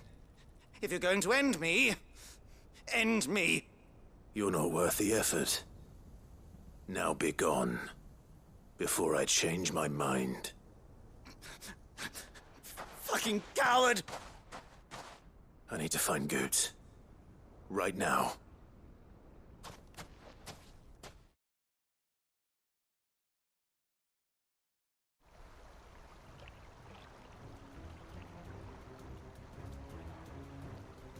Get your filthy paws off me, you naughty-pated lout! Stop calling me names! And stop spreading them horrible lies about Nan! Well, that will be easy enough. For they are not lies. Every last word is true. And she must pay for her crimes in blood. Blood? Goose, are you all right? He's gonna kill Nan! He said she had to pay in blood! After what she did, it is only right. She ruined my life and the lives of countless others. That loathsome harpy's very existence is a crime, and I will not allow it to continue. Goots, was it? I have no quarrel with you. Only with your employer. Run along now. You need not pay for her sins. No. No? I don't care what she did. I won't let you hurt Nan. Promise me you won't hurt her, or I'll kill you myself! Goot, no. Enough, all of you! Karen. But how did you? You're a sight less clever than you think you are, the pair of you. Did you think I wouldn't notice the two of you slinking off together? Well, the whole thing got me thinking, who in Dalimil might bear me a grudge? And a certain snivelling shit I ran afoul of in my fairy years came to mind. Though it was just Bogan back then, wasn't it? I thought the years might have taught you some sense, but I see you're the same pants-pissing craven you've always been. What was it we called you? Wet legs? You bitch! Everything that happened, it was all your fault! And now you'll finally pay for what you did to me!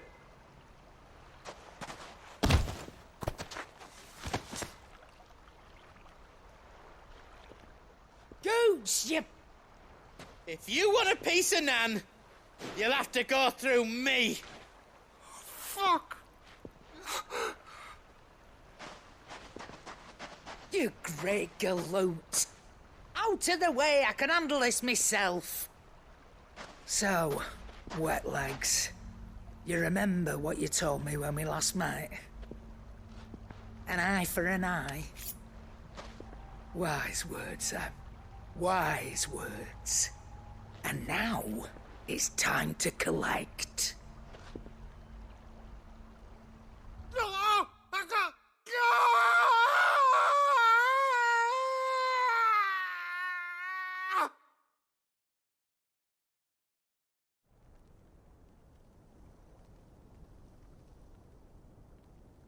Sorry to keep you waiting. Is he... Dead? No. But I reckon he wishes he was. It ain't easy going through life one eye short of a pair. After all, I should know. You don't mean... Oh, don't tell me you didn't notice. Lost it to old Wet Legs back when we were working the same routes. Said I'd stolen from his strongbox. I'd done nothing of the sort, mind. But that didn't stop him taking his little revenge. So I took some of my own. Sorry, lost everything. His coin, his clients. Always knew he'd be back one day to claim his due. But he crossed a line dragging poor Goots into this. He didn't hurt you, did he? No, Nan. Still got all my arms, see? Legs too. But what if he comes back again? What if he does? First we take the other eye, then we work our way down. He'll learn his lesson soon enough. But something tells me the Wet Legs has learned it already. Right. Let's get you back to the hideaway. You've attracted quite enough attention already. Ta-ra, Clive. Remind me never to cross you, Karen.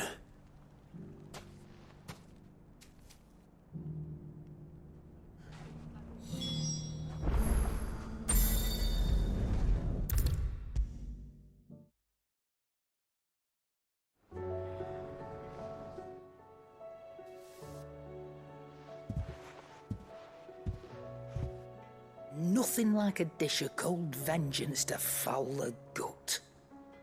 I'm sorry, Nan. I didn't mean to make things worse. I just thought I had to protect you. Like you've protected me. Aye, well, someone had to. Your parents certainly didn't give a whit for your well-being. Reckon the both of us would be worse off if I'd not taken you on. You've always been me right eye, Goots. And I'd have you stay that way. So don't you dare go looking for trouble again. Well, I will. If you ever need help, I'll do it again and again, and you can't stop me. Why, you big lump. Fine. Play the hero if it makes you happy. Thanks, Nan. I won't let you down.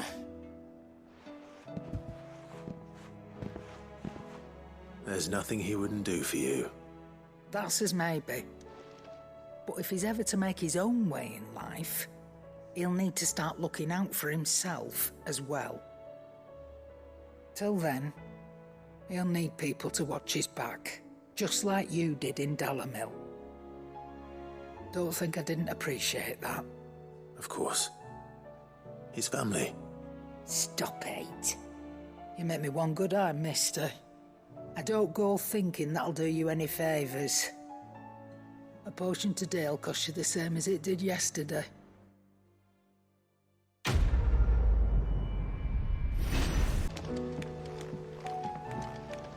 Is there out you need? But no more.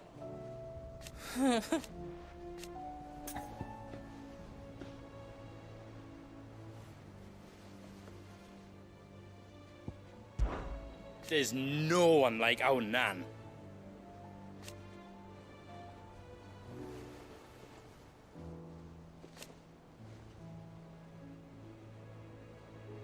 Your lad's worth double that.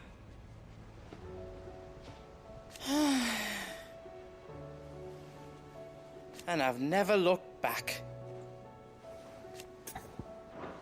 Be careful out there.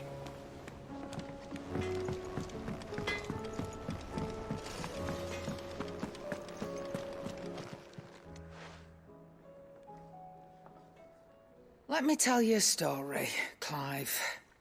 All right. Them rumours wet legs were spreading.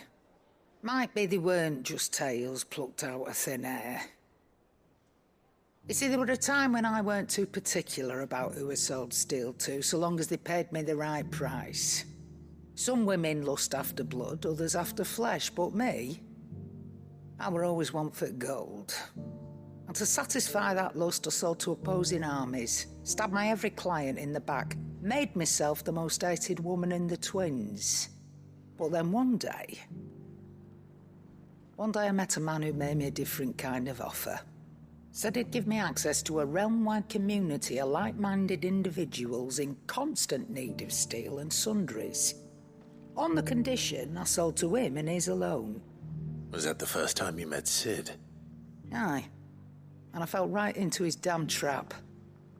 He was true to his word, so I ended up being true to mine. And I soon started making the best profits I've seen since taking up the trade.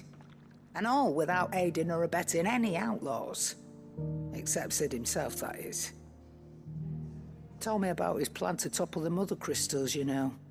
Said that with them gone, the realm would want for all manner of things. An opportunity for the likes of me to mint gil.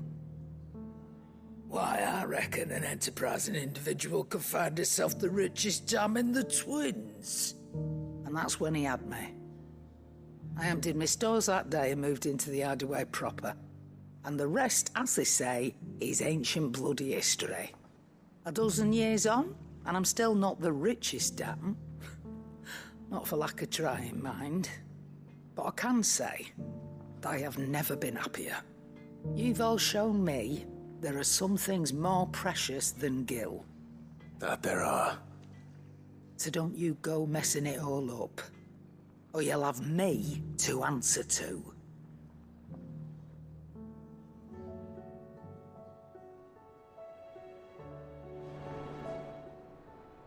Aye, it's a dangerous world out there. Best stock that, great lump.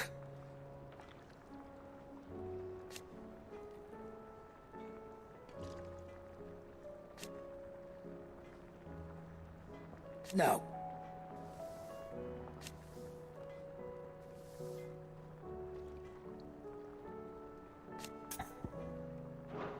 Take care.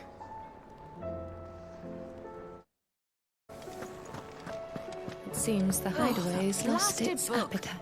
Here, you put me in this situation, Clive. You can bloody well get me out of it. I need a hand with a recipe. Are you sure it's me you're looking for? I'm not much of a cook. I'm all the cook will be needing, thank you very much.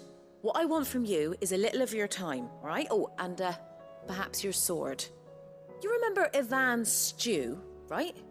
Well, despite the look of the thing, and that awful stench, people wolf it down. So I thought I'd try making one of these supposed masterpieces myself. Had a peek at the book and gave it a go, but, well... It wasn't as straightforward as you'd hoped. Ivan had the same problem. Yeah, but this is my blimmin' kitchen, and I will not be outdone. So if you don't want to be seen as playing favourites, I suggest you lend me a hand. I've never been one to play favourites, Molly. And I would be only too happy to lend you a hand. So, what's on the menu this time? A fried mortress of skyworm. That's one heck of a name, innit? Recipe seemed easy enough to an old hand like myself. Thought I'd followed it to a T. Only, turns out skyworm livers and drake's mint are not what I thought they were. At least I hope they're not, given the rancid mess they made. Ivan said the recipes in the culinary pilgrimage date back centuries. Who's to say the ingredients even exist anymore? Well, that's a question for a scholar, wouldn't you say? Perhaps you know of one? Kindly old fella who haunts the shelves, maybe? Fine. I'll go and speak to Harpocrates. Perhaps he'll know something. And if he does, I'll see if I can find your ingredients for you. You do that. Lest we forget, you've got a reputation to uphold.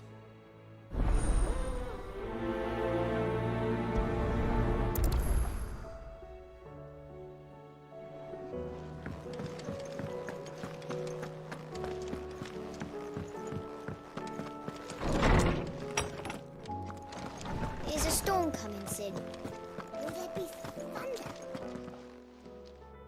Lawsman Harpocrates. I've come to pick your brain if you don't mind. It's about the book you lent Ivan.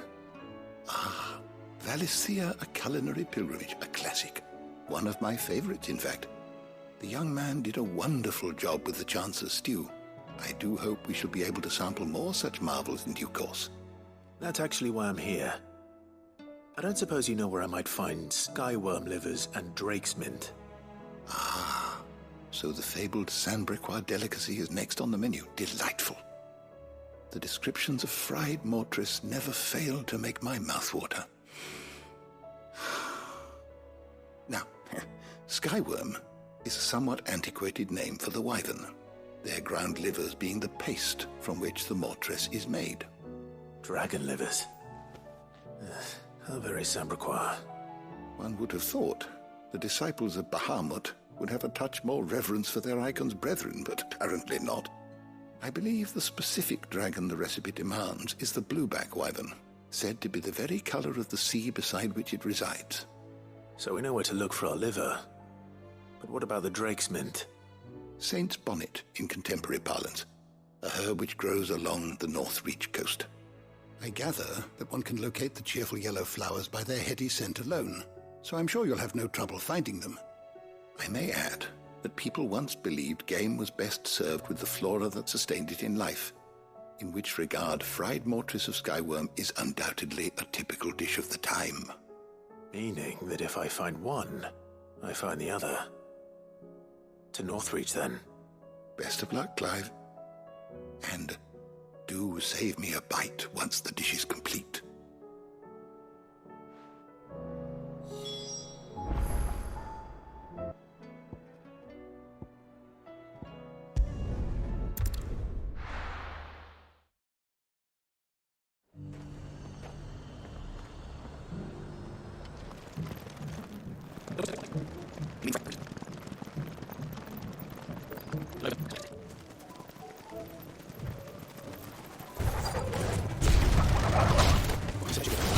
Somewhere nearby.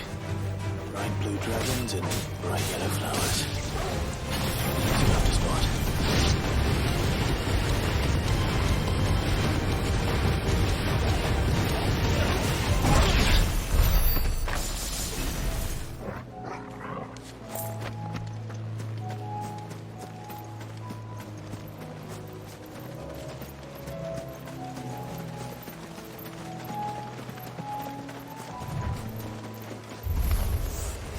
This must be our wyvern. All right. Let's get this over with. Too slow.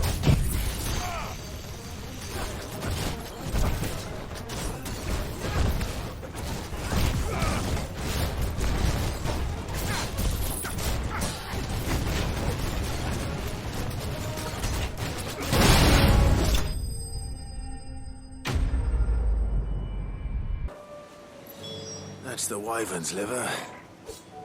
Now I just need to find the herbs. Bright yellow with a heady scent.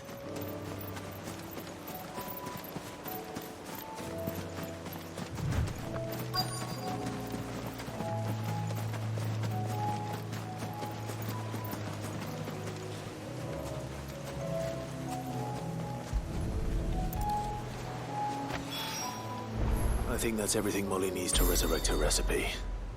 Better head back.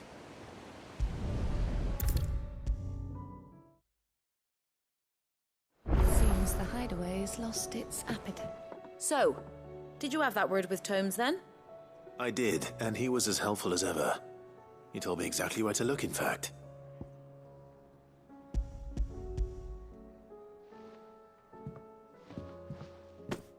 And what precisely will I be cooking up? Or is it better not to know? Blueback wyvern liver. And, a herb known as Saint's Bonnet. Ah, wyvern livers, was it? Well, at least it weren't actual worms, I suppose. Now then, you stay right where you are. I've got some cooking to do. Let's hope these grand old chefs of yore knew what they were on about.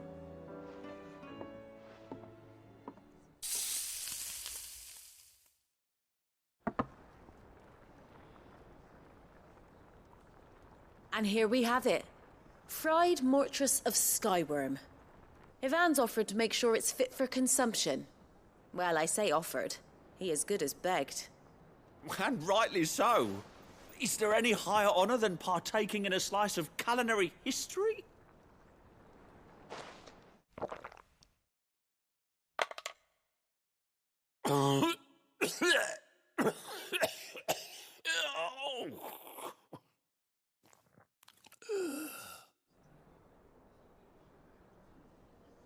So, not fit for consumption then?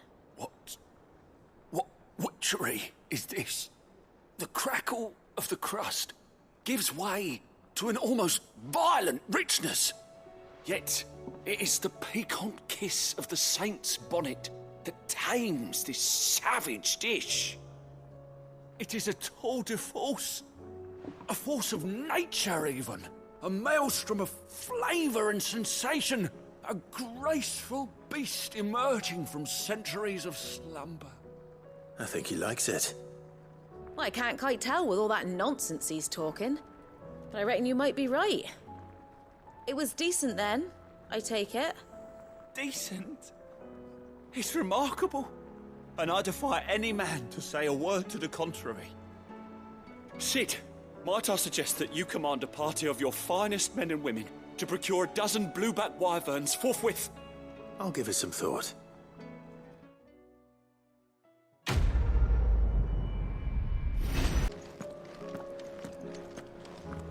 You don't know what you're talking about.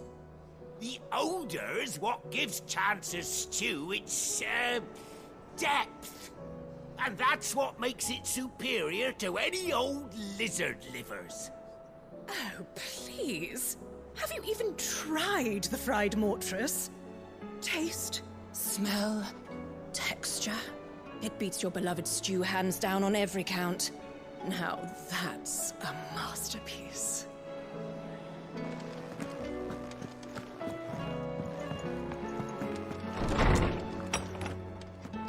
There's a storm coming, Sid. Will there be thunder? Sid, perhaps you can help me solve a mystery. I can certainly try. Who's gone missing this time? It's not who, but what. Mid's scales, the ones she made for her workshop. I borrowed them to teach the little ones about weight, and shortly after the lesson, well, they vanished. My first thought was that they'd taken them off somewhere to play, but when I asked, they swore they had nothing to do with their having disappeared. Which almost certainly means they had everything to do with it.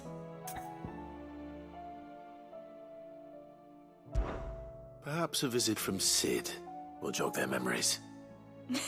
I think it just might. Thank you. I don't like to imagine that my pupils would lie to me. But if they have, I'll have no choice but to discipline them accordingly.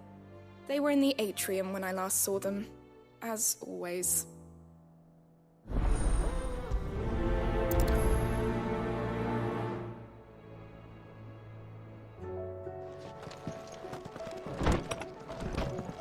Seems like they've lost it something.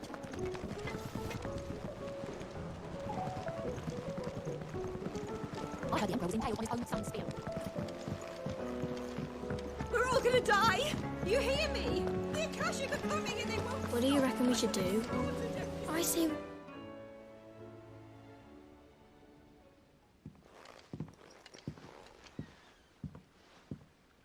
Sid! Hard at your studies, I see. And what is that? It's not a set of scales, is it? No. Of course it isn't. Well, not anymore, it's not. Oh! And just how long hasn't it been one? We're sorry. But we didn't break them. We dismembered them. Just like Miss Mididol showed us. Miss Mididol? And why would she have you dismembering her creations? Because that's the only way to become a ninja-neer. Miss Mididol said, the best way to see how something worked is to take it apart and put it back together again. Well then, your work is already half done. Carry on.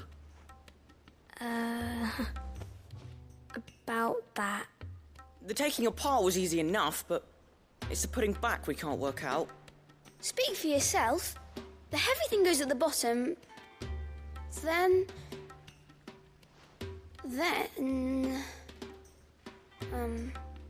You three need to learn to take responsibility for your actions. So let's have a look at these parts with fresh eyes, shall we?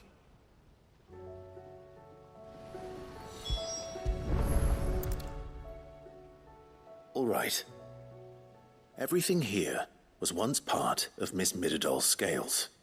Every piece has its own role to play, and each is just as important as the others. If even one of them is missing, the scales won't work. So let's think about what those roles might be. You already know one of the pieces. The body.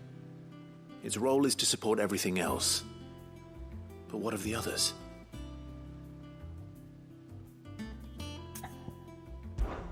This is called the arm. Why do you suppose that is? It doesn't look much like an arm. You're right. It looks more like a wing. Like a chocobo wing! You've ridden a chocobo before, haven't you, Sid? Will you teach me to ride one day? I'll think about it. Now, what do arms do? Hold things. So wait, maybe this arm holds things too? Good thinking. You're on the right track.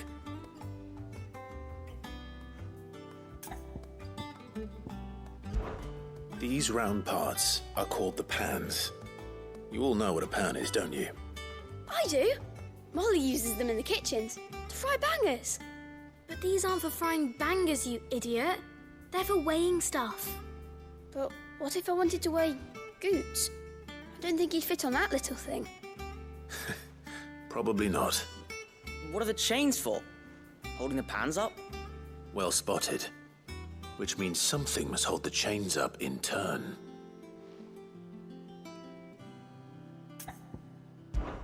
This tiny piece is what's called a cogwheel, or gear. Have you ever seen one before? I have. Miss Mididol's dungeon is full of them. Most are on the floor. She puts them in all her inventions. They spin round and round and round and round and... That's right. They're very useful when you want to make things move. Do you remember if there was anything on the scales that moved? I remember the arm moved when I tried weighing an apple. And then somebody ate it. Not my fault. You shouldn't have tried weighing it before lunch. You know what part's supposed to move and how it's supposed to move. So, let's put the pieces together first, see what doesn't move, and then stick the cogwheel to that. Not a bad idea. You see? It's not so difficult. So, now that we've taken stock of the parts and learned what they do, what do you think? I think we've got it. Then here's what we'll do. You tell me what goes where, and I'll put the scales together. Well, obviously you need to start with the body. All the other pieces fit onto it, don't they? And the arms go on the body, just like real arms. Or wings, if you're a chocobo. And then the arms hold the pans by the chains. Very good. Let's see if that works. Ah, all finished.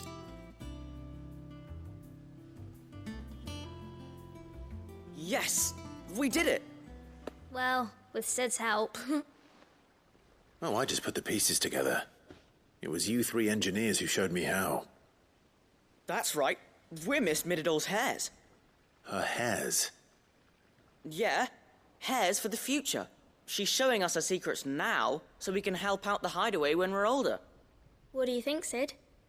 Are we almost ready? With a little more help from Miss Mididol and Miss Shirley, I'd say it won't be long at all. You hear that? It won't be long. Until then, though, do try to be honest with Miss Shirley.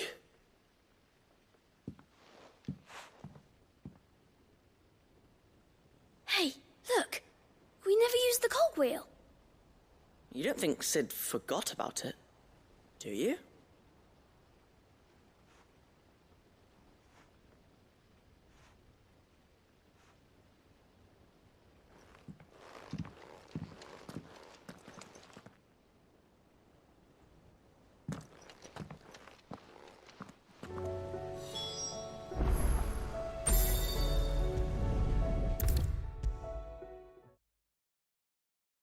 Is a storm coming, Sid? Will there be thunder?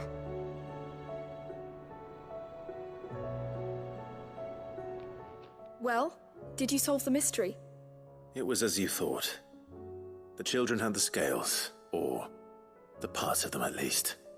They dismantled them to see how they worked. Ah, no, Mid will have my head.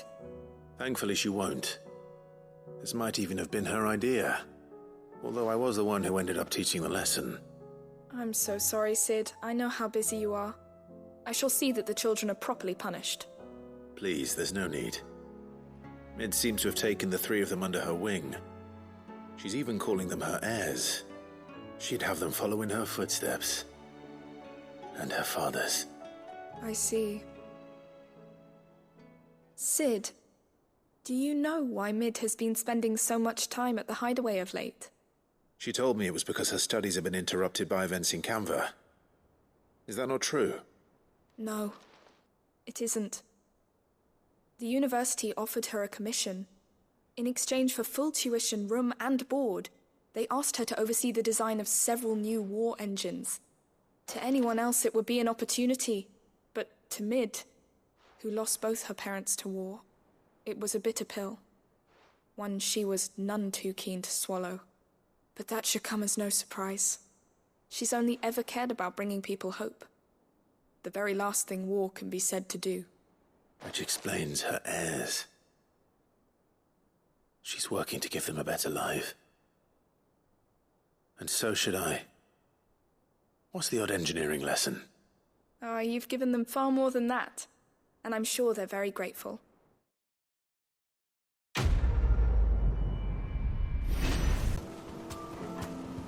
Thanks, Gal.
take.